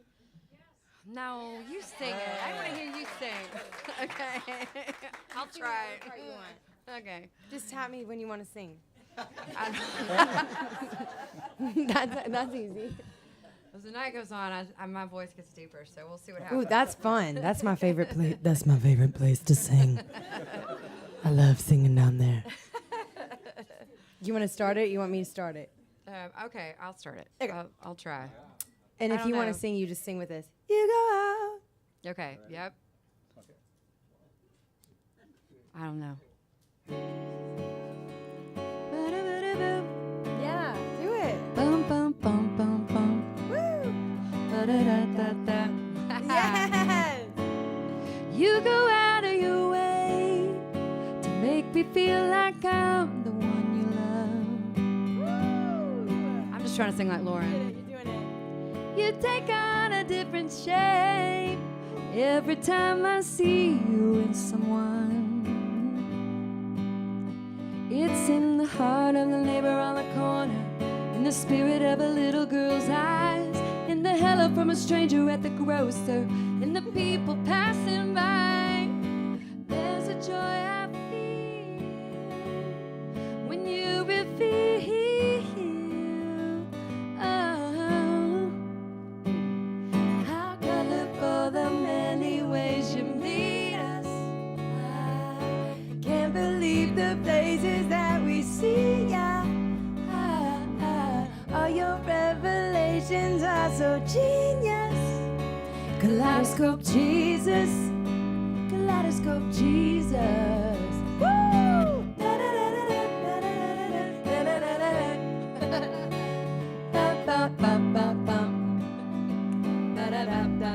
Yes!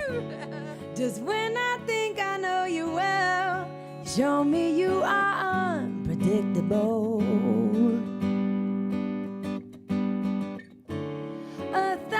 1,000 stories I could tell of how your love is not so typical.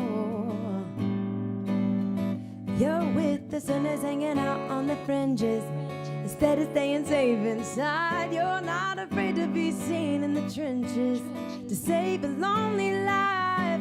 Oh, there's a joy I feel when you reveal. Oh, how colorful the many ways you meet us. Can't believe the places that we see ya. All your revelations are so genius. Kaleidoscope Jesus, Kaleidoscope Jesus. Woo. Mercy's always new with the morning light. Nothing you won't do to show that you are kind. Birds begin to sing and flowers start to bloom for all the world to see. See love from you.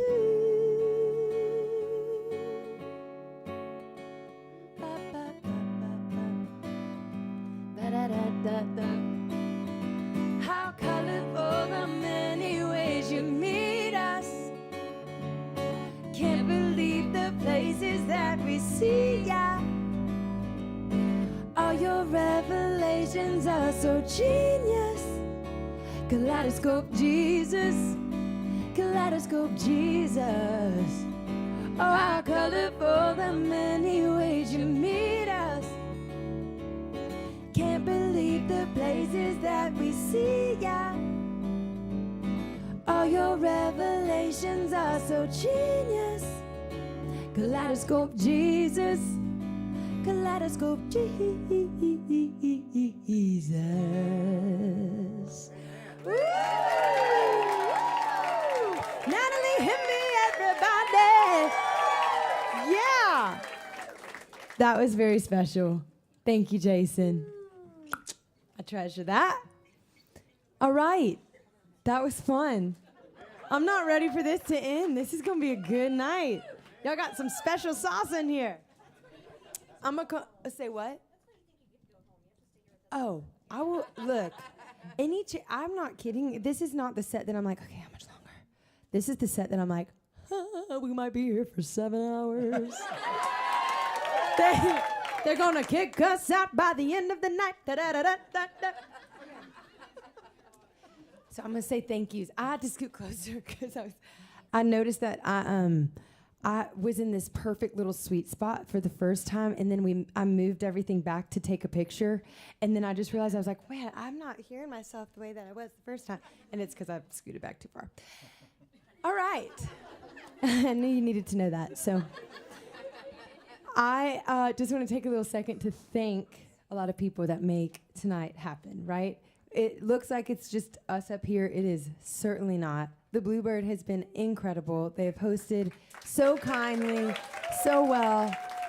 Go and love on all the staff. If you see them, the bartenders, the people serving you, like, give them all the love because they really make tonight happen. Erica, thank you. I don't know where. Yeah, she's back there. Give her some love. She's the one this is her joint. BMI, YouTube. I know.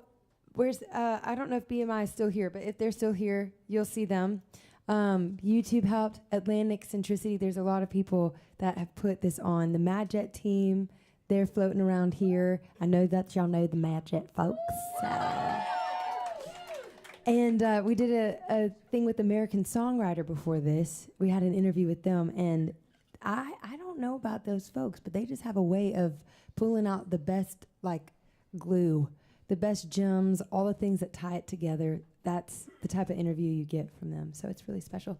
Okay, that's it for the announcements. Sounds like a church service. Like when you go to church and there's like 5,000 announcements and you're like, can you give us a QR code and let's get this thing over and done with? Sorry. Yeah, that's how I feel about it. I'm like, I got to worship and talk to the Lord. Let's do it. Anyway, this song is one of my favorite songs in the record. every song, every song. This is my favorite. This is my favorite song ever. Merch shirt. She just said that'd be so great. This one is a dear one. It's called "To Know Me," and I wrote it with Natalie and this other person by the name of Amy Wadge. She is a treasure. And the very first time I ever got to step foot into the Bluebird was to sing with Amy. So this place is very special to me because of that. And I think we played this song that night with her. Yeah. So she brought in this idea. She just lost a friend, and she entrusted it with us. You can do us. No, you can. no. Well, we wrote it. We were on Zoom with her. So Zoom is kind of weird because there's always like this little delay. But she had this idea called "To Know Me," and it was about a friend that she had lost. But she had a different melody with it. And sometimes I can't help myself. I don't mean to do it. Someone will say something and I'll hear a melody in my head. Like I can look at a pantry and see all these ingredients and I have no idea how to cook them. But for some reason with songs, I can hear a line and like put it to a melody in my head. So we started doing that on the piano, and also it was very personal to Lauren as well. She was just talking about the trains and your grandfather. Anyways, it was just like one of those, another special moment. Every moment writing with her has been very, very kind of divine in a way, honestly. If you let God in your creativity, he will completely take over. And I definitely cannot tell you how that was the case on writing this record. So, but that's kind of all I have. But like, it was such a beautiful song, and Amy was crying at the end. And anyways, Hollowed ground in there. Yeah. All right. This is okay. I mean, I'll piggyback for forever, and I have to tell myself stop talking so much. But that song, I remember leaving the session, and we didn't make a demo or anything of it. Did we? We had just like a voice note, or yeah, we didn't have anything. Yeah. Oh my gosh, that's right. I picked up the phone because it was so in my veins. I remember thinking, this is so, I don't know, just really fresh for the moment. I lost my grandfather 10 years ago, but you can make it 50 years and it'll still feel like yesterday. And he was just such a treasure to me. I know that you already know the story, but I ended up feeling like the first time in a long time, just feeling like almost like he was sitting right there. And I kept singing it over and over and over because I was like, I want to feel like he is in the room over and over and over again. And so I called Lee and I was like, I have to sing this to you. And I didn't realize it until I was singing it, that there was like this part that my throat got so choked up. And I was like, whoa, this one is going much deeper than I wrote a song that I love. This one is like really impacting me personally. And the next day, I remember I was sitting on the floor. I had this really, really fluffy carpet that gave me the worst allergies in the world in my bedroom. I'm highly allergic to carpet, and I bought this apartment that had the thickest carpet you could ever imagine, but it felt so good, so I'd lay on it all the time. Wasn't good for the voice. I'd come over to the mic and I'd be like, I can't sing and I don't know why. And I'm doing like lint roll angels on the carpet the night before. And I was sitting on the carpet, and I remember, it's like weird how like you can hear sounds and then like how textures and all that stuff. Anyway, so I'm on the carpet, and I remember I sang this voice note. I was like, I'm going to sing it over and over and over again. My best friend is here, and she's rolling because she knows there's like a kinesthetic thing. Like, anyway, what is that thing? What is it called? Tactile? Tactile. Thank you. Tactile stimulation. Yep. Just in case you needed to know, that's what that is. So if you go and rub carpet and sing your favorite song, you'll have a tactile stimulation. And that's what I was doing, and I remember making a voice memo of it, and then I started perfecting the voice memo. So I sang the voice memo over and over. I would just record over and over and over again, and I was like, oh, I'm doing this because of how much I long for this song to be finished and how much I can't wait to go in and record it. So it has a special place in my heart. I love this one. I don't know if I've ever done that with a song before. Not the carpet part, the voice memo part. Okay, it's got to know me. You can sing whatever part again. You just tap me. You sing.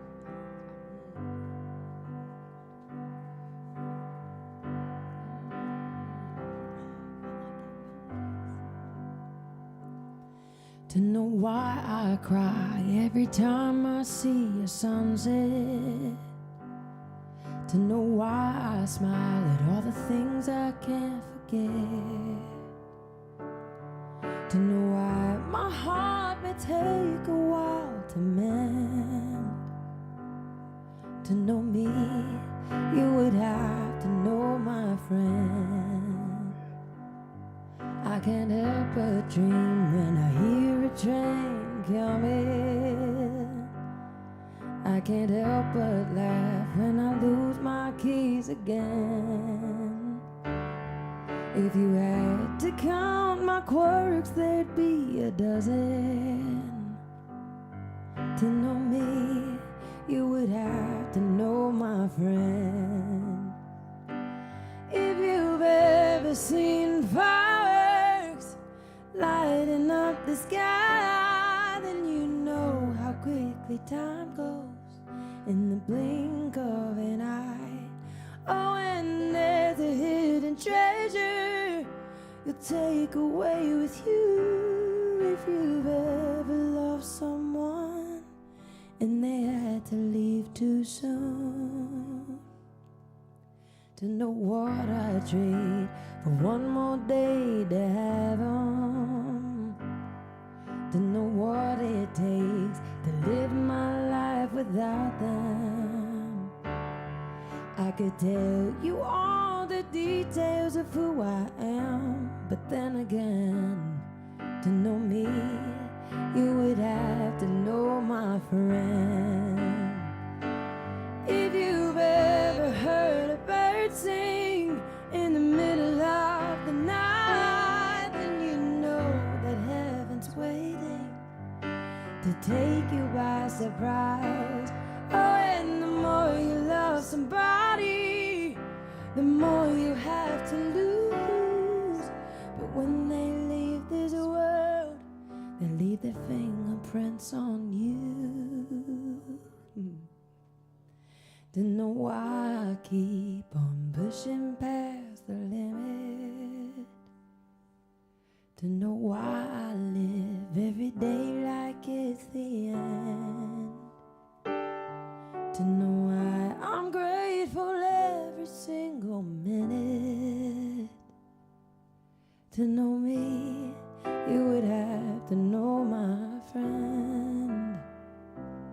To know me, you would have to know my friend.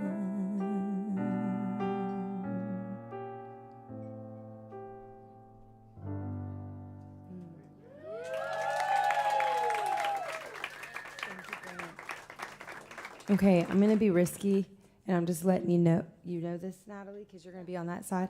I lost the cap of this. I found it. I was gonna be the risky one and say I'm gonna set this down, and if you kick it, tell the Bluebird because it wasn't my fault. This one I absolutely love. It's one of my. I actually don't realize that I do that every time. Like, it is a legitimate thanks, because I say that every time and I don't. Maybe it's a nervous tick. I treasure this song so much. We'll change it. Yeah, it's a good switch. You know, I got a little bit of a vocabulary. This song I wrote with the one and only Lori McKenna. And it was around the corner on Music Row. How many of you are from Nashville? Okay. Everyone. Raise your hand if you're not from Nashville. Wow. That's incredible. Okay, so Music Row is 16th and 17th. So it's not far from here. It's that way. And if you go check it out, that's where a lot of the songwriters' rooms and back in the day there was a lot more. Now they're just turning it into condominium central, and we're over it. But whatever. That is the mecca of where a lot of the music was created and where people wrote songs. That's where labels were, and it's really special. So my very first co-write, I've lived here for 10 years, and my very first co-write was this song on Music Row. It's very special to me. So I brought it into Mike, and he made the chords sound extra special. And I mean, you can talk about it if you want. Well, yeah, so you wrote the song with Lori, but there was a melody that Lauren had stuck in her head. And I think Lori kind of said, you know what, I don't really know the chords that maybe go with that. So so when we started to look at all the songs for the album, she brought this one in, and we kind of just sat, and she would sing the melody, and I would just say, what about this chord? How about this one? I think we maybe sat there for, I don't know, maybe at least an hour, just trying to figure out all these little things to make this melody. But really, you had this melody in your head, and I just tried to help find the chords that suited it.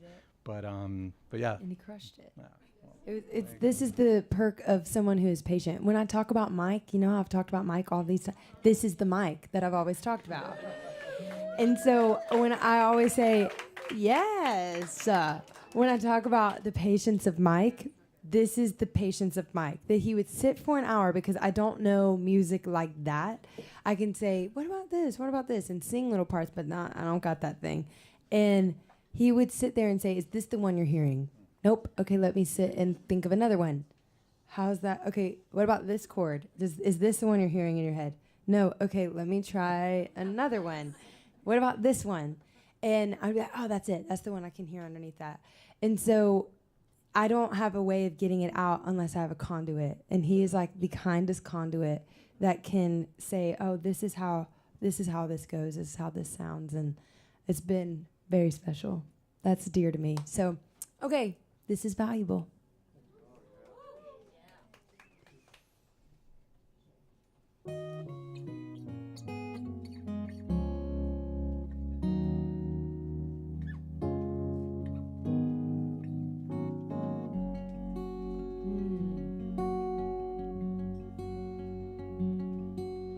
Watch you from afar and think, what a work of art, like the depths of the Grand Canyon or a canopy of stars. And if I had to place a bet, I bet there's a little voice inside your head lying.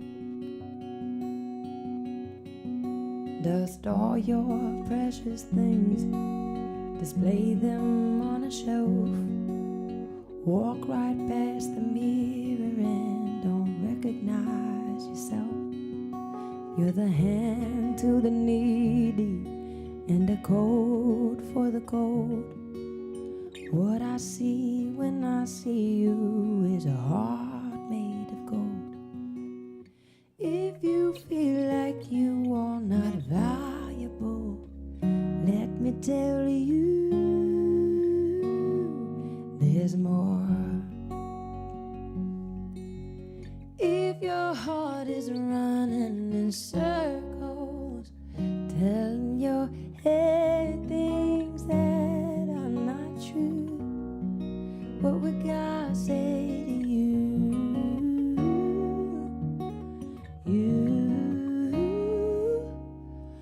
Every tear he catches with his hand, and he knows the way your heart breaks within. You're valuable. Is there a story you've been told that put a stain on your soul? Was it handed down your family line? A memory you tried to hide? Is there something in the distance that won't allow you to reconcile? Oh, just remember, if you feel like you are not valuable, let me tell you, there's more. is running in circles, telling your head things that are not true. What would God say to you? You, oh, every tear he catches with his hand, and he knows the way your heart breaks within. You're valuable. Come on, Mike.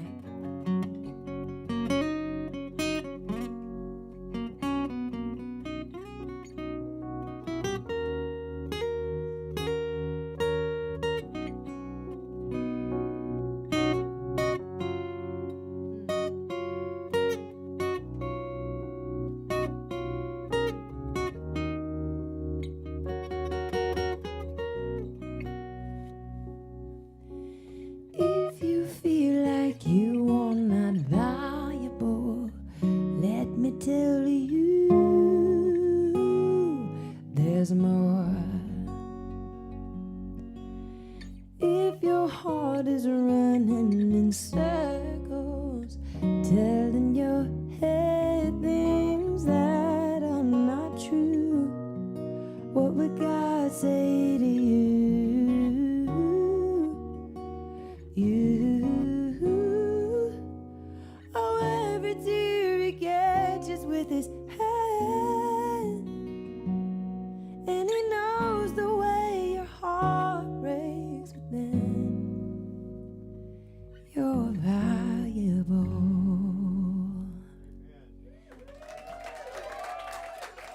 That's like a whisper song. It's like whispering. I love. It's like go to sleep, little baby. I love that. Okay. Yeah, you get up on up here. This one, you want to talk about this one? Natalie and I wrote this together, and then when Mike produced it, it was like a cannonball hitting the chest. That's how it felt. I was like, whoa! Didn't expect yeah, that. it was. Whenever I heard the recording, I just like was like, oh, it was so good. Okay, so I like hearing how you set things up because I have to do it so often for interviews. And I feel like it gets sterile after a while. And so I'm like, what are you going to say about it? Because then that's what I'm going to say in the next interview. Okay, good. No, I'm saying. Well, okay, Lauren and I, we connected during the pandemic. And as we all know, that was a very, very tumultuous, did I say that? Tumultuous. Thank you. Time. I know. It's getting late. I don't know if I'm saying things right. It was a very challenging time. And, you know, I was so grateful to her. And when she came into my studio, all my worries and woes, I just kind of dumped on her. And she kind of did the same with me. And we just talked about so much about life. But one thing about the pandemic that really upset me was like, I was really actually kind of mad at myself because I took such advantage of, you know, they closed everything, but they closed churches. And I was like, why did I not go to church when I could just freely go to church back in that time? But I was so upset with myself because I was like, you know, I know that God has given us not a spirit of fear, but of a sound mind. But I was not feeling that way during that time. And I was kind of angry, but I was really disappointed in myself because I was actually afraid. I was not afraid of God. I was afraid of man. And I did a lot of praying and soul searching during that time. And I really felt like the Lord was like, what do you believe about me and what I say? And so I was sitting at the piano by myself, and all I had was like a melody that I started coming up with. But the hook line was, how are you going to live out the words that you're preaching if you don't believe them? And that was where the song started. Yeah. For reference. Well, and you know, a lot of Christian music, I love Christian music, and a lot of it is very positive. And I love that because we need that in this world, right? more than ever. But sometimes we need that mirror in our face. And for me, this was my mirror. And I didn't know if she would like a song like this because it is very heavy. But I just, we wrote it, and we wrote it actually pretty quickly. And backwards, because we started with that line. That's the end of the chorus, and so we worked backwards from that. Yeah, and honestly, whenever I hear this song, it's my mirror in my face. And I always feel like the Lord is like, what do you believe that you read? Because we all say we're one way or the other, but whenever really tumultuous things happen, there's that word again. Whenever things happen, we don't know really how we're going to respond, do we? Some of us respond really ugly, and some of us stand on our faith, and we handle things with grace. And I didn't really know who I was during that time, so that's what the song for me is about. Okay, this is not. I'm actually not kidding. Did you listen to that interview where I said all that? No. That's interesting. Did you really say that? I'm not being promise silly. you, I have not listened to any interview. That is incredible. I said Jesus. Sorry. That's what we were feeling whenever we wrote it.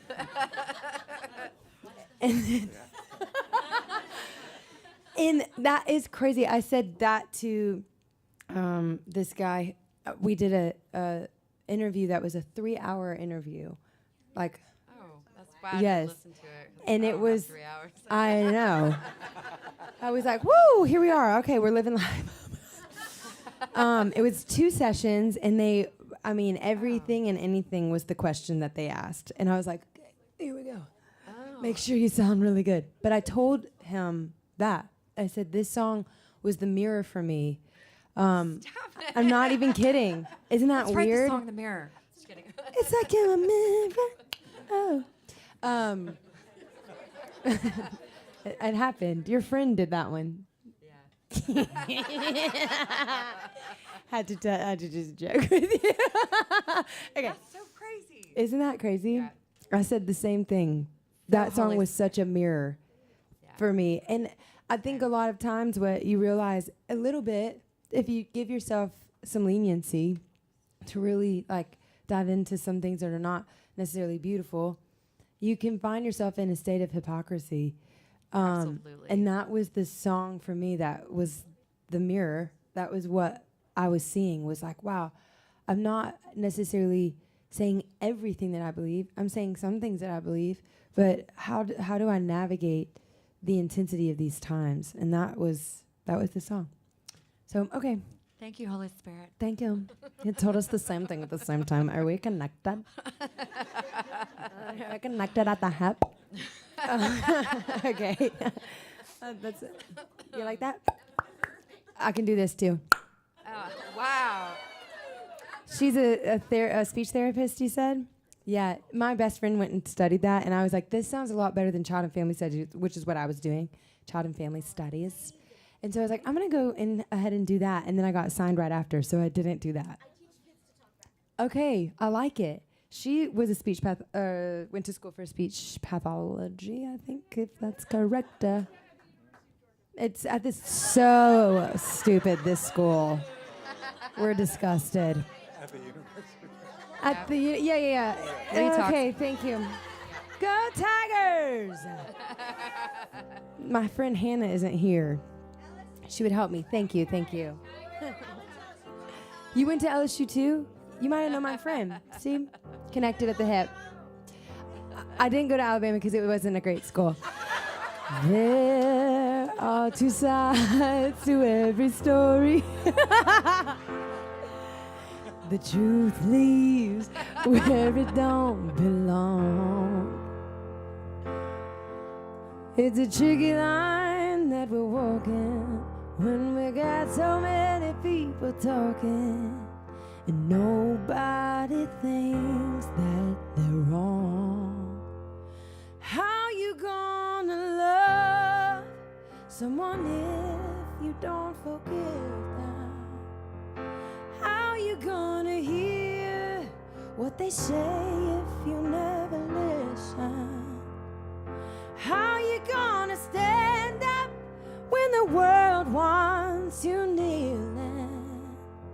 How you gonna live out the words you're preaching if you don't believe them?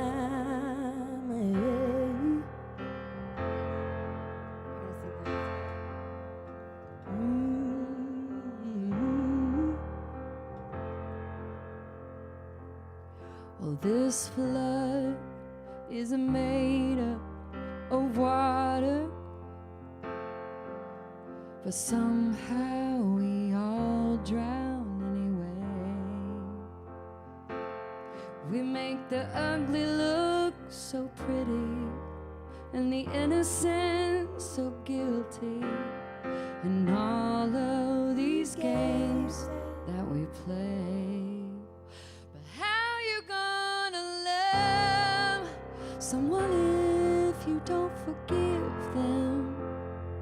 How you gonna hear what they say if you never listen? How you gonna stand up when the world wants you kneeling? How you gonna live out the words you're preaching if you don't believe them? How you gonna preach them?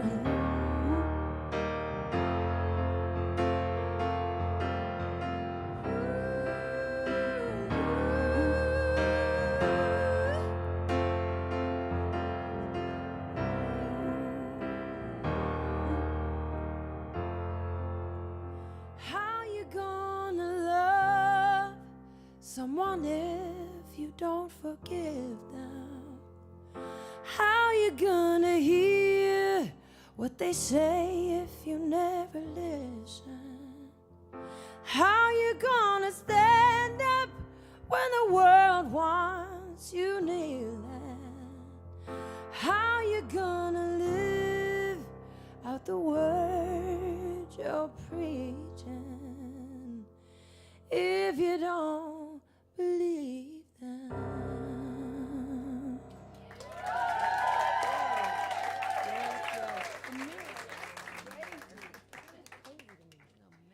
It's like you're my mirror. Oh, Nice segue. you like that? My mirror's staring back. Okay, this one is one that I absolutely love. And Natalie, can I tell the story about the spider? Did y'all? I've already told y'all this story about the spider. Yeah, okay, great.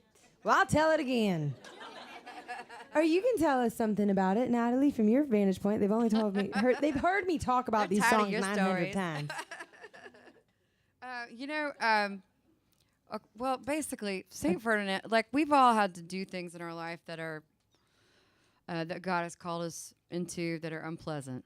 And I think St. Ferdinand for me is just finding beauty in those really horrible moments of like, hey, I see smiles under streetlights instead of chaos in the night. Like, I honestly have lived that myself. And yes, I did. I had a, well, you had a, we both have had houses that have had problems. And I'm going to tell you, there's. Talk about that next time. Yeah. That's good. Okay, thank you. Mold. I had mold in my house. Yeah. She had brown recluse spider. Yeah, there you go. Yeah. We lived there for maybe 6 days, and we left everything in tubs. And this is the first time I ever saw my husband cry. And we got the heck out of there. And we had to, disclose that we've sprayed for brown recluse spiders. And I'm telling the world this. But all of this to say, I just was sort of like, I don't know what's happening right now, God. Like, why did all this craziness happen? But and I still don't know why it happened. But St. Ferdinand to me is just like being in that moment, in that place. It's really dark and trying to find the light in it, right? Yeah. I mean, to me. So That was the. She when said- Lauren's face is blowing up because of the mold, then like she's like, Lord, have I showed you those pictures? I'll post them on Instagram one day. She looks like she got stung by a bee, so it's for real. She got a real allergy. If nobody told you, it would have looked like I got sucker punched in both of my eyeballs. I looked terrible, and it was all during the pandemic because I didn't know that I was living in a house with mold in it. And then I'm like, man, I'm getting more sick by the minute, and this sucker ain't fun. And she said, well, I had brown recluse spiders. You should write about that. And that's what we did. This song is called St. Ferdinand. All right. Real quick, I want to say John Batiste is on this recording. And John Baptiste, he's here tonight. I'm joking. No. I'm sorry. We That's like terrible. No. They are hardcore fans. Wow. I'm a third. That's mean, Natalie. That's so mean. That is so mean. No, but I know. Me too. Yeah. I wouldn't be up here if he was here. I know. I'm gonna go watch. Anyway, but this song, we actually tried recording this a couple of different ways before we landed on the version that you hear on the record, and we just kept trying different things, and it just wasn't settling in until we kind of found this sort of world where we wanted to almost present it like we were all sitting on a porch jamming with your friends and singing about your home and your the things that are familiar to you, that so no matter where you are, you feel like you're home again. And I loved how Lauren also started to express how the song was about her home in Louisiana, but also her second home here in Nashville, and the song kind of morphed together in terms of the style that we landed on. So and we got John Batiste, who's from New Orleans, and Natalie Hemby, who's from Nashville. Yeah. So it was like yeah. that was organic. Nash Orleans. Yep. Nash Orleans. No. Or Newville. I don't know. All right, ready? Yeah. Go for it. Grant Pittman on melodica.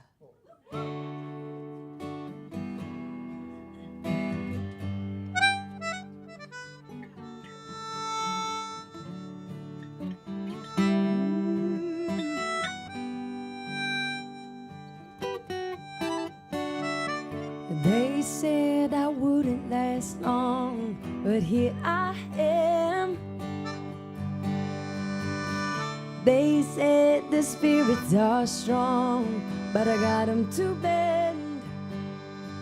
Oh, life gave me lessons that I still question. Oh, they said I wouldn't last long, but here I am. Sing it, come on. Woo! St. Ferdinand, my wonderland, wild and strange, where vagabonds play. St. Ferdinand, not what I planned for my fate, but I'm gonna stay. These streets may not look pretty, but I see angels walking in the city. St. Ferdinand, my dear friend, times may change. You can't keep me away. Oh, no, no. You want to take the second verse? Sure. Oh, one more time. One more time through. Thanks. Well, they say what doesn't kill you will make you strong. But I know there's a purpose in the struggle when it all goes wrong. Whoa, 'cause I see smiles under street lights instead of chaos in the night. They say what doesn't kill you will make you strong.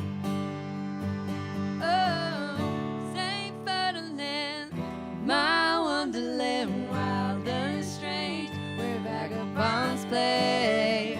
St. Ferdinand, not what I planned for my fate, but I'm gonna stay. These streets may not look pretty, but I see angels walking in the city. St. Ferdinand, my dear friend, times may change. You can't keep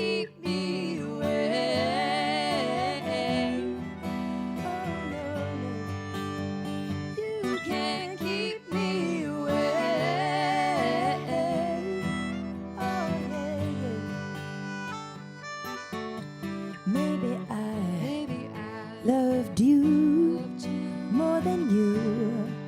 Love me, maybe lies got a way of bringing you to your knees.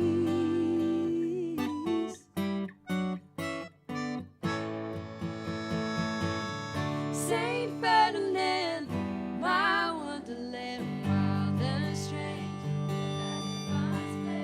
I love it. Saint Ferdinand, not what I planned for my fate, but I'm gonna stay.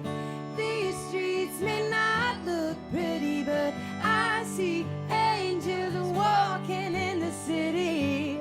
Saint Ferdinand, my dear friend, times may change. Oh, yeah. Saint Ferdinand, my dear friend, times may change. You can't keep me away. Oh, no, no. You can't keep me away. Yeah, yeah, yeah.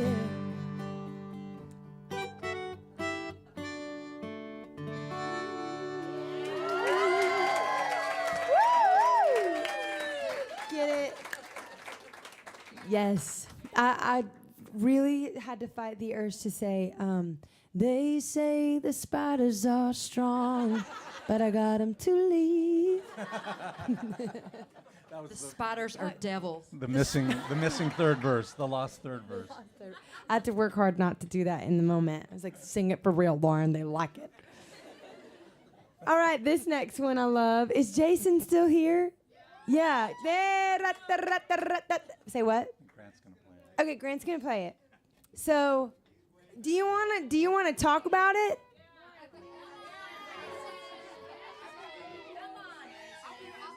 Yeah, get up here. Okay, so Natalie's gonna do the BGVs. You wanna talk about it? Let's give them something to talk about. This was the first song that I wrote with Jason and you, so that was really exciting. You should come up. Yeah, you get should up come here. up. You can talk about it, and you can sing BGVs with her.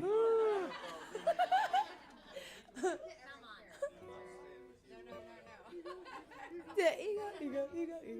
So I went to I went to church. I left church, and I got out. I remember having this thought about, ego. We should write a song about the ego that is, because like, here's the deal: is you listen to so many songs, and all it is about cars, women, drugs, and the bit, right? And I'm like, man, I don't want like teenagers to grow up thinking this is the thing that they have to aspire to in order to like find success in life, right? And I remember thinking, how do I bring a song like that into the forefront of what I'm doing? But I also had this moment where I was like, oh, Jason, let's write this song. It's called Ego. We ended up going to Mike's place. It was the first time the three of us had written. The first time I like connected the past with the present. That was really, really special to me. Because Jason, we wrote You Say Together. We wrote this is, so we all always hear me talk about Jason. That's the Jason. We wrote Rescue.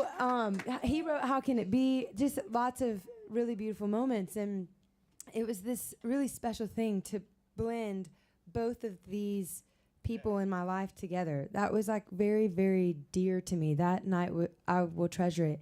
And so when I said, I want to write a song like about ego, and it sounds something like, I'm done wrestling with my ego.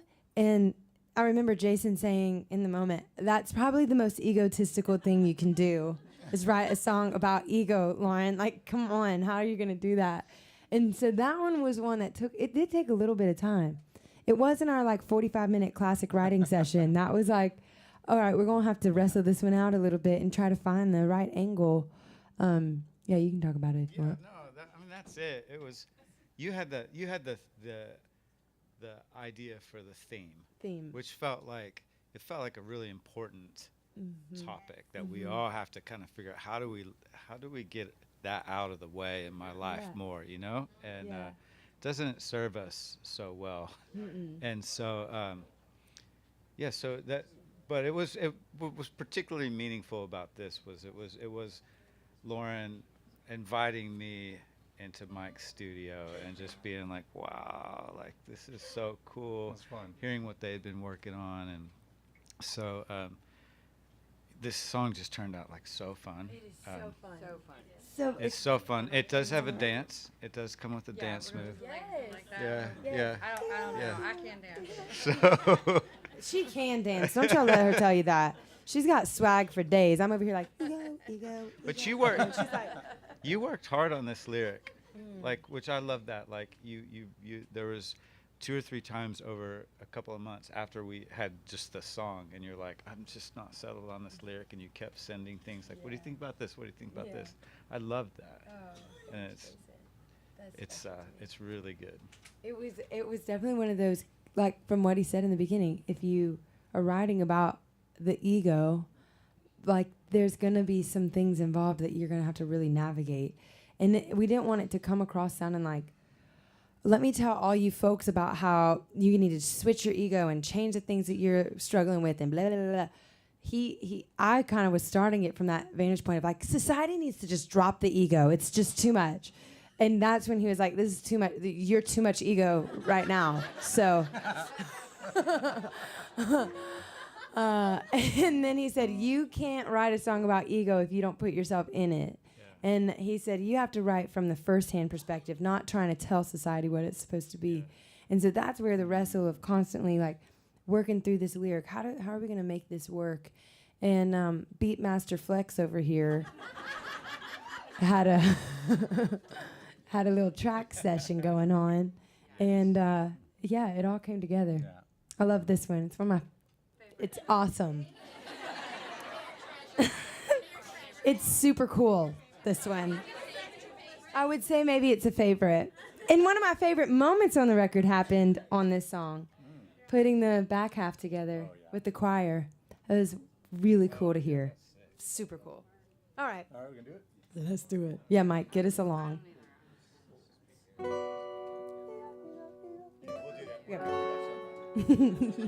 Crushing it.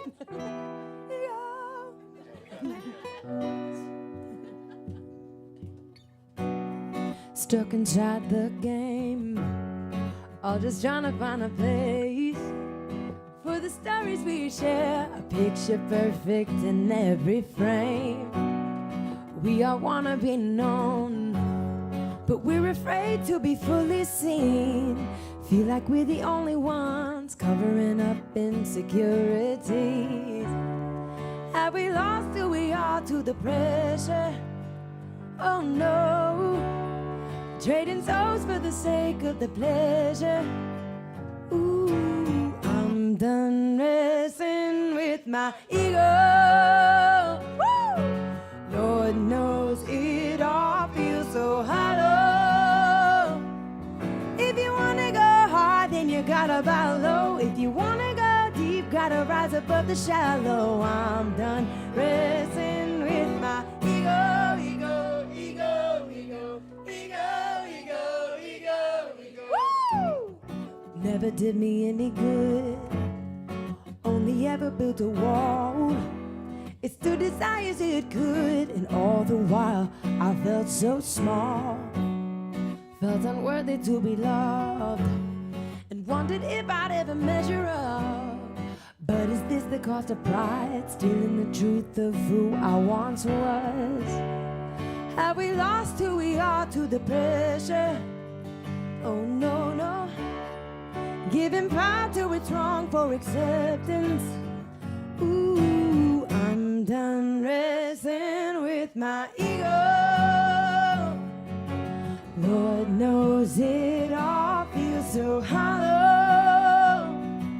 If you wanna go hard, then you gotta bow low. If you wanna go deep, gotta rise above the shallow. I'm done wrestling with my ego, ego, ego, ego. Ego, ego, ego, ego, ego, ego. Yes, y'all are crushing it. Ego, ego. Can we change what we've become? Can we save our society? If there's a way, if there's a door, it's humility. I'm done messing with my ego. Woo! Lord knows it all feels so hollow.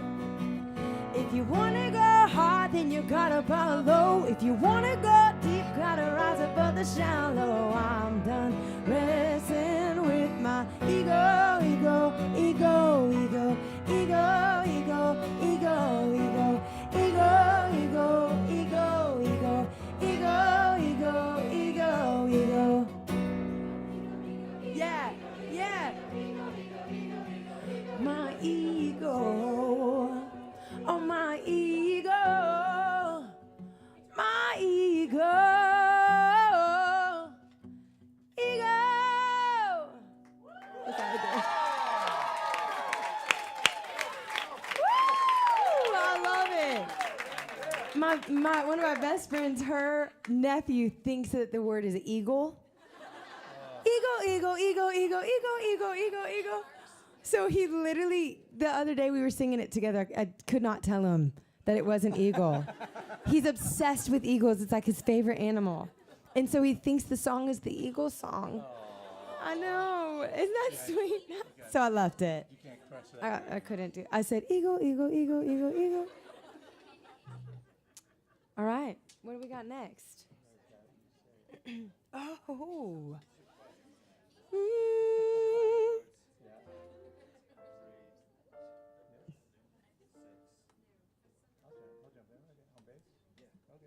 Have you ever heard this song before? I'm sure it sounds vaguely familiar. Wait, you put out music before this album? Nah. I know. This was the wrong crowd for that kind of joke. I get it. It was still funny. She knew. She get it. She gets it. Well, this one, if you've heard of it, you just sing along with this. I've said that. That's the other coin phrase, T-shirt phrase. If you in the best wait, that I wish with all of my heart that I could have recorded you saying that, because with the sweetest, most sincere face and incredible Nashville accent, she said, "So we got 2 new shirts." That's East Tennessee. She said, "Don't you forget it, honey. I'm not from here. I'm from East Tennessee." She said, "We got 2 new shirts." I loved that. There you go. Her face. Ashley, can you get a picture of her face after this? And we'll make a merch shirt out of it. What school do you go to? What school do you work at? We'll put proceeds to the school for any person who buys it. So get a good photo. I mean it. That'd be awesome. And we'll coin the phrase, "That's my favorite song." And then the other one that we'll say is, "If you know this song, feel free to sing it with us." Yes. Every night. Say that all the time. Anyway, this song is called "You Say." Oh, yeah.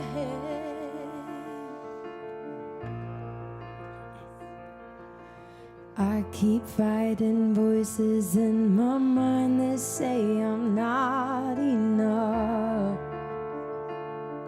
Hey. Every single lie that tells me I will never measure up.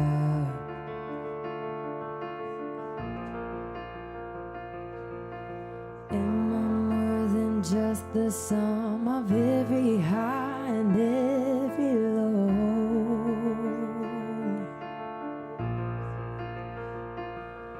Remind me once again just who I am, because I need to know.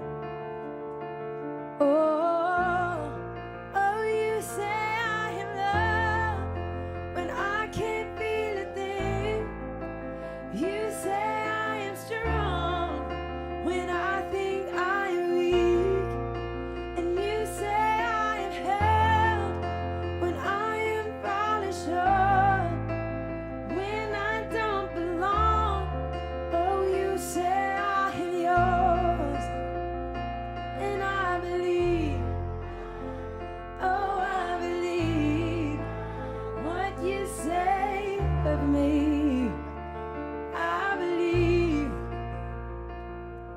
The only thing that matters now is everything you think of me.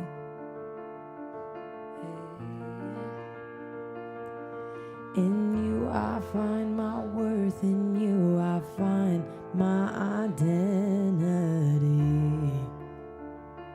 Oh, oh, you say I am loved when I can't feel a thing. You say I am strong when I think I am weak. And you say I am held when I am falling short, when I don't belong. Oh, you say I am yours, and I believe. Oh, I believe what you say of me. I believe.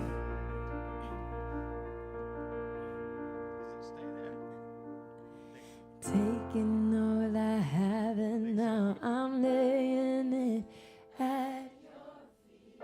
Yes, that's awesome.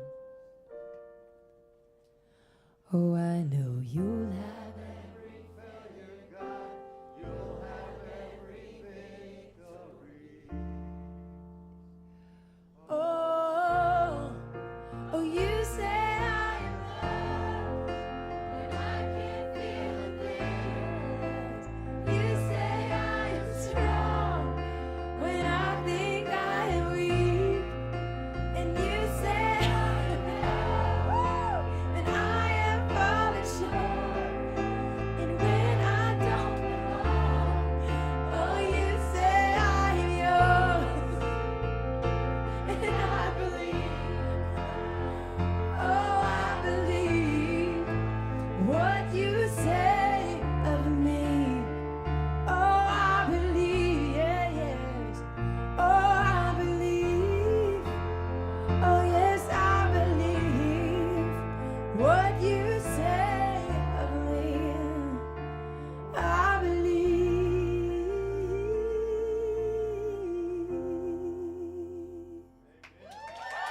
Yes. That is a treasure. Treasured memory, treasured moment right there. Hearing y'all just take it. I was getting tickled up here. Thank y'all. What a treasure. All right, we're doing so much better on this one. I went 11 minutes over the last time, and right now we're at 1 minute and we're at 2 minutes and 1 second, 2 second, 3 second, 4 second. So, so we're doing great now. Let's give it up for the sound people. Sounds so good. It sounds so good. It sounds so good on the outside. I know out here, but it sounds so good in this monitor. And it is hard. These rooms can be difficult to sing in based on certain EQs and things that kind of get weird. And the way that this room is outfitted is like so good for sound. But your prowess is like making it so fun to sing in here. So thank you. I appreciate it. It's like, it's fun whenever you get these moments where you're like, oh, I feel like every person is kind of living inside of my throat right now. That doesn't happen often. Like sometimes it's too shrill, sometimes it's too, and you're like, okay, they're not getting a full nuance. Yeah, they're not getting the full nuance of everything. But in here, it's so clean. It feels, I'm having a great time up here. Thank you. Okay. This is, you want to sing another song? Oh, Lee said get a move on because we're... Oh, I can add a song! Should we do... Okay. How in the world? Okay. What should we do? Oh, we could do rescue. We could do, what did y'all say first? Tremble. Okay, we can do Tremble. We haven't done that in forever. Okay, where's Grant? So y'all stay up here on stage. And Grant will come in and we'll do this song, and then y'all can do like puppetry. Remember that in Vacation Bible School? I'm kidding. What am I singing? They asked for Tremble. Then do the last song. Okay, because that song's so daggum long. She's like, I was gonna give you 2, but y'all picked the longest song, so that's that. But I love this song. Okay, another song. Well, no, it's fine. It's settled. Okay, it's settled. I almost said this earlier, and I was like, we should do this song because of how y'all responded last night to it. But no, it was Love Me Still. But we'll...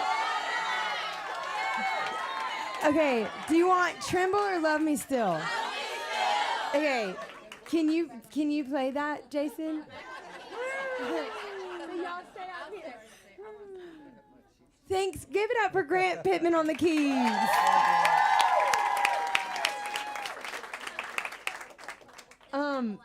And then no, the Bluebird will fire me permanently. I can't do that. That is so fun. Okay, I'm getting the head shake from my sound engineer saying the answer is no. But maybe we can arrange something.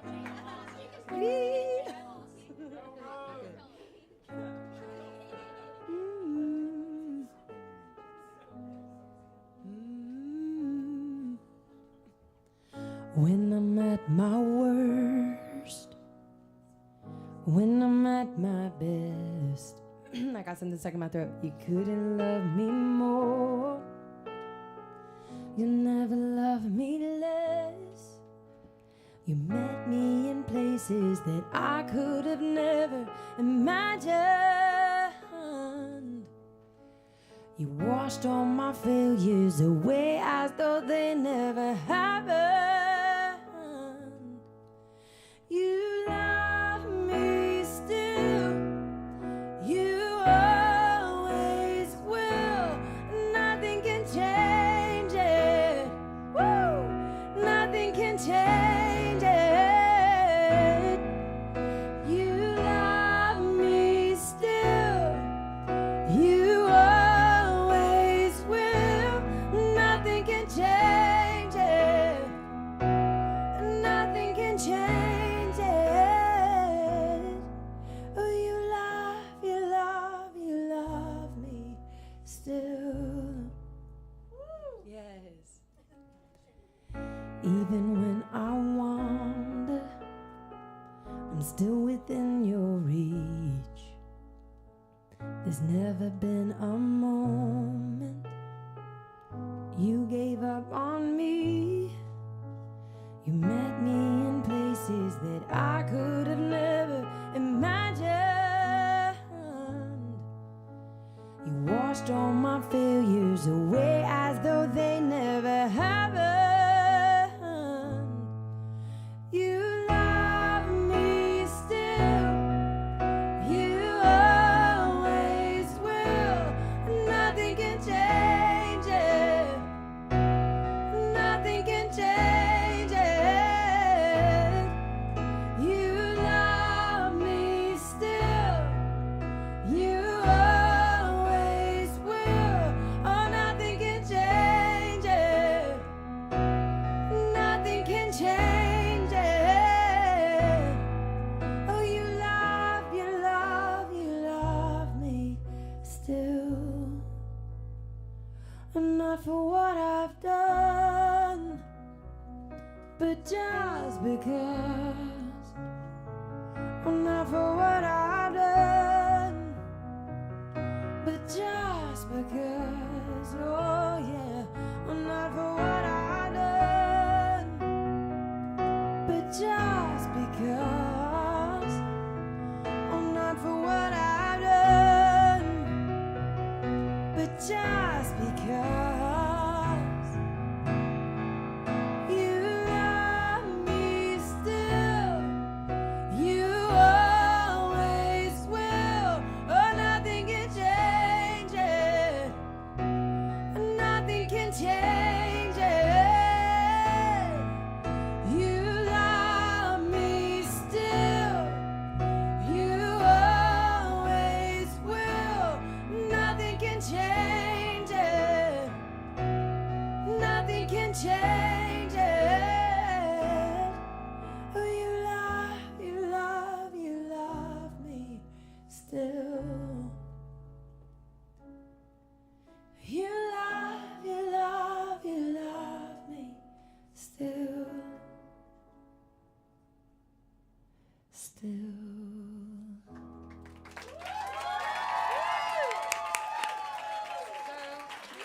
That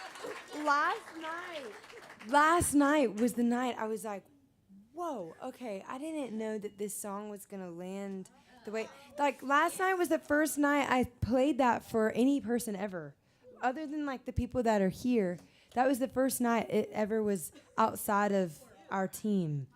And so that was really, like, to watch the way that everybody here was there last night, almost, right? Almost.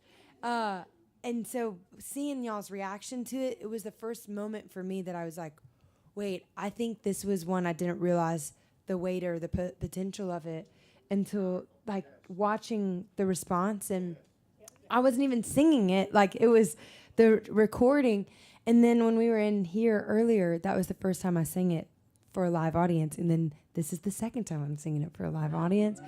And so that was precious. It was, yeah, very dear to me. Okay, we're going to end with, God, thank you so much.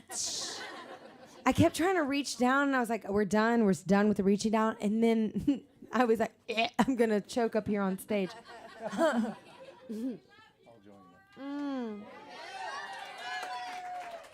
I love you. Yes. Yes. Oh.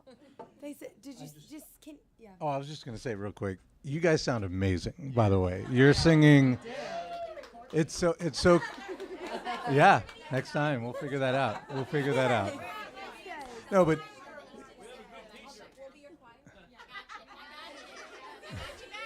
Okay. You passed the audition.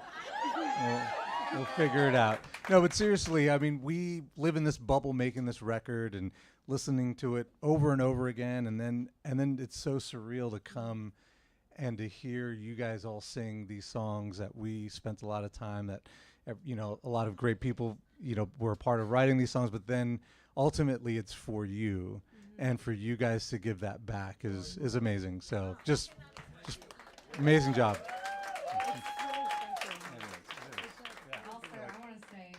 Everything about wonderful that you think about Lauren is absolutely, she is true blue. She is who she is on stage, backstage as well. That kind of stuff means a lot to me. There's a lot of artists who put on a great show, but this girl lives her truth, and I'm so grateful for her friendship. When we were in New Orleans, she made us dinner. One time she came over to write at my house. She was late because she was making me soup. So I just don't know any artist who's like that. So, yeah, I'm so grateful for you. Yeah. Oh, there you go. Choir, I'll make large batches of soup. Look, a vat. Yes. I'm not a genius chef or anything by any means, but I just love making soup. I don't know what it, like my friends are here. It's the, you are. It's the thing. Charcuterie board. I love it. I just love it. Lauren's Kitchen. Lauren's Kitchen. Step on up, y'all. I'm going to feed your heart and your soul and a little bit of your belly. Her new cookbook out. I'm trying it. I'm picking it up from you. This is the thing. This actually happens. The more I hear accents, I naturally start talking like them. And so people think I'm mocking them, and I'm like, no, I don't even realize I'm doing it. I've been talking like you the whole set.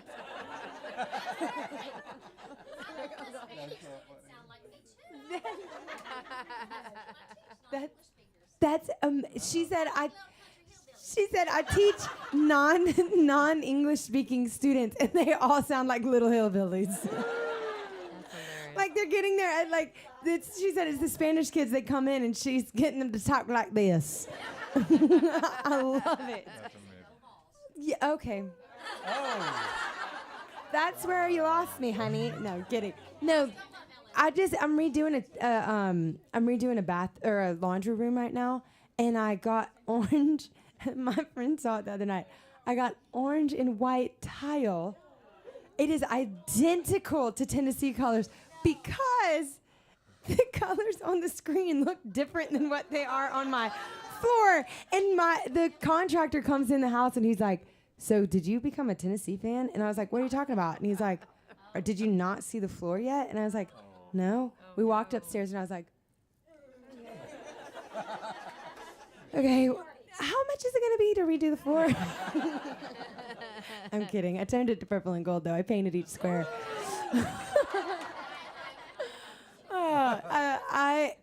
You know what? It's a house here, and so I'm just thinking it'll sell faster because it's for the people here. It was a plan all along. Volatile. Yeah, there you go. There you go. I'm going to hang a Vols poster in that laundry room. Oh, okay. Well, this one is the next single. It's going to be out on the radio. We let you guys know that last night. And Really? you just feel... I'm so excited. Are you serious? I'm sorry, I didn't know that. Yes!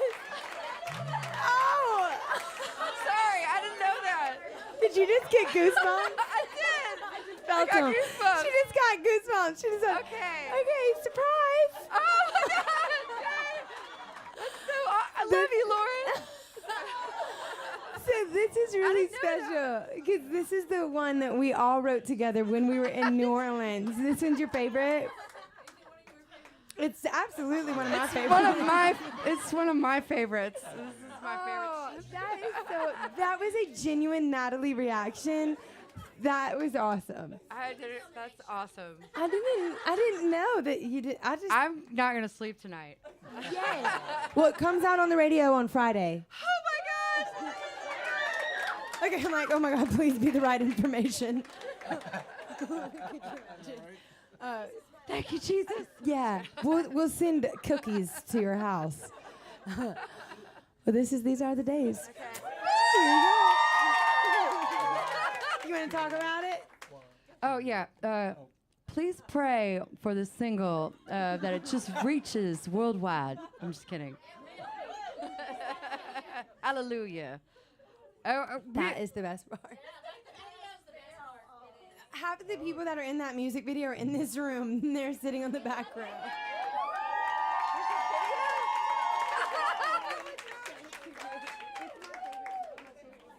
It is my favorite music video I've ever done. Oh my goodness. Are you ready for this? We went to New Orleans.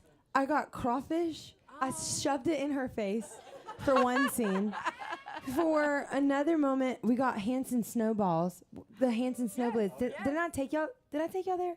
Well, No, it was closed. We walked by there. And we did trombone shorties in it. And what else did we did a lot of. We jumped in the pool at the end. It was Jeep was a sponsor. Confetti. It was just basic ruckus. In a space that is very dear to me, that we actually wrote this song in. That's cool. It's one of the Very studios cool. we went to. Did we get it yet? It was one take, one shot. So we had to make sure that it was like finished. It was so much fun. And it was 120 degrees outside. Oh my goodness. That's why I didn't mind the pool. All right. We good? Let's do it. 1, 2.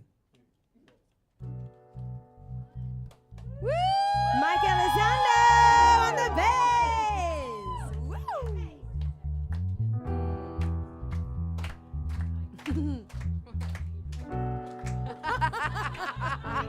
Woo! People out there, let go of your cares.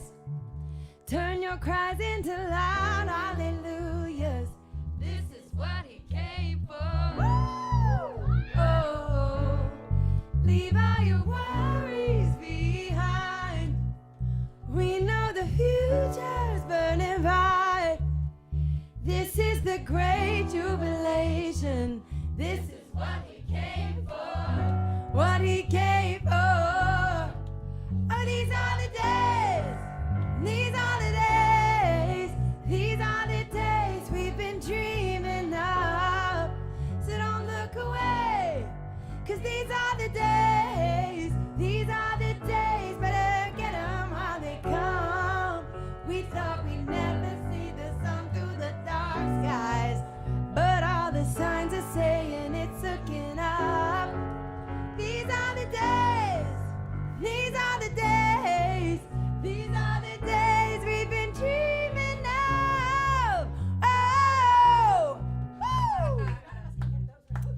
either, girl. Open your eyes, open your ears. I'm telling you why. You'll see heaven inhabit our praises.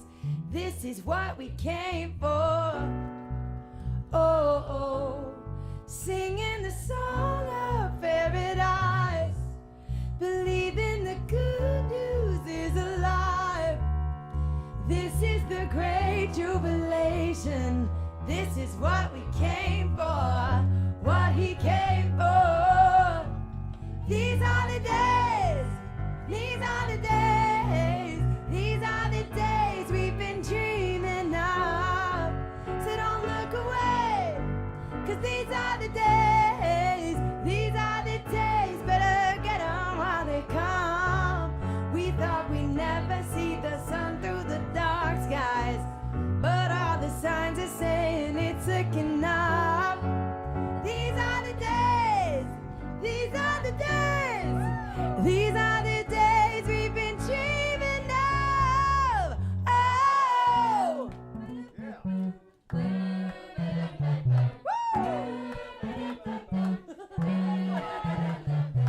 If it's not good, then it's not over. If it's not good, then it's not over. If it's not good, then it's not over. If it's not good, then it's not over. These are the days. These are the days. These are the days we've been dreaming of. So don't look away, 'cause these are the days. These are the days. Better get on while they come. We thought we'd never see the sun through the dark skies, but all the signs are saying it's looking up.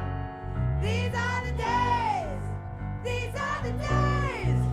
These are the days we've been dreaming of. Oh! You guys are amazing! Yes, yes, yes, yes, yes. Love you. Love, love, love, love, love. They were right. Y'all were rowdy. This is the exact kind of crowd you like at places like this. I only had to sing half the time because y'all sang so good. Thank you, thank you, thank you. I love y'all so much. And Give it up. it's our girl Erica. Grant, Mike, Lauren, Natalie, and Joe.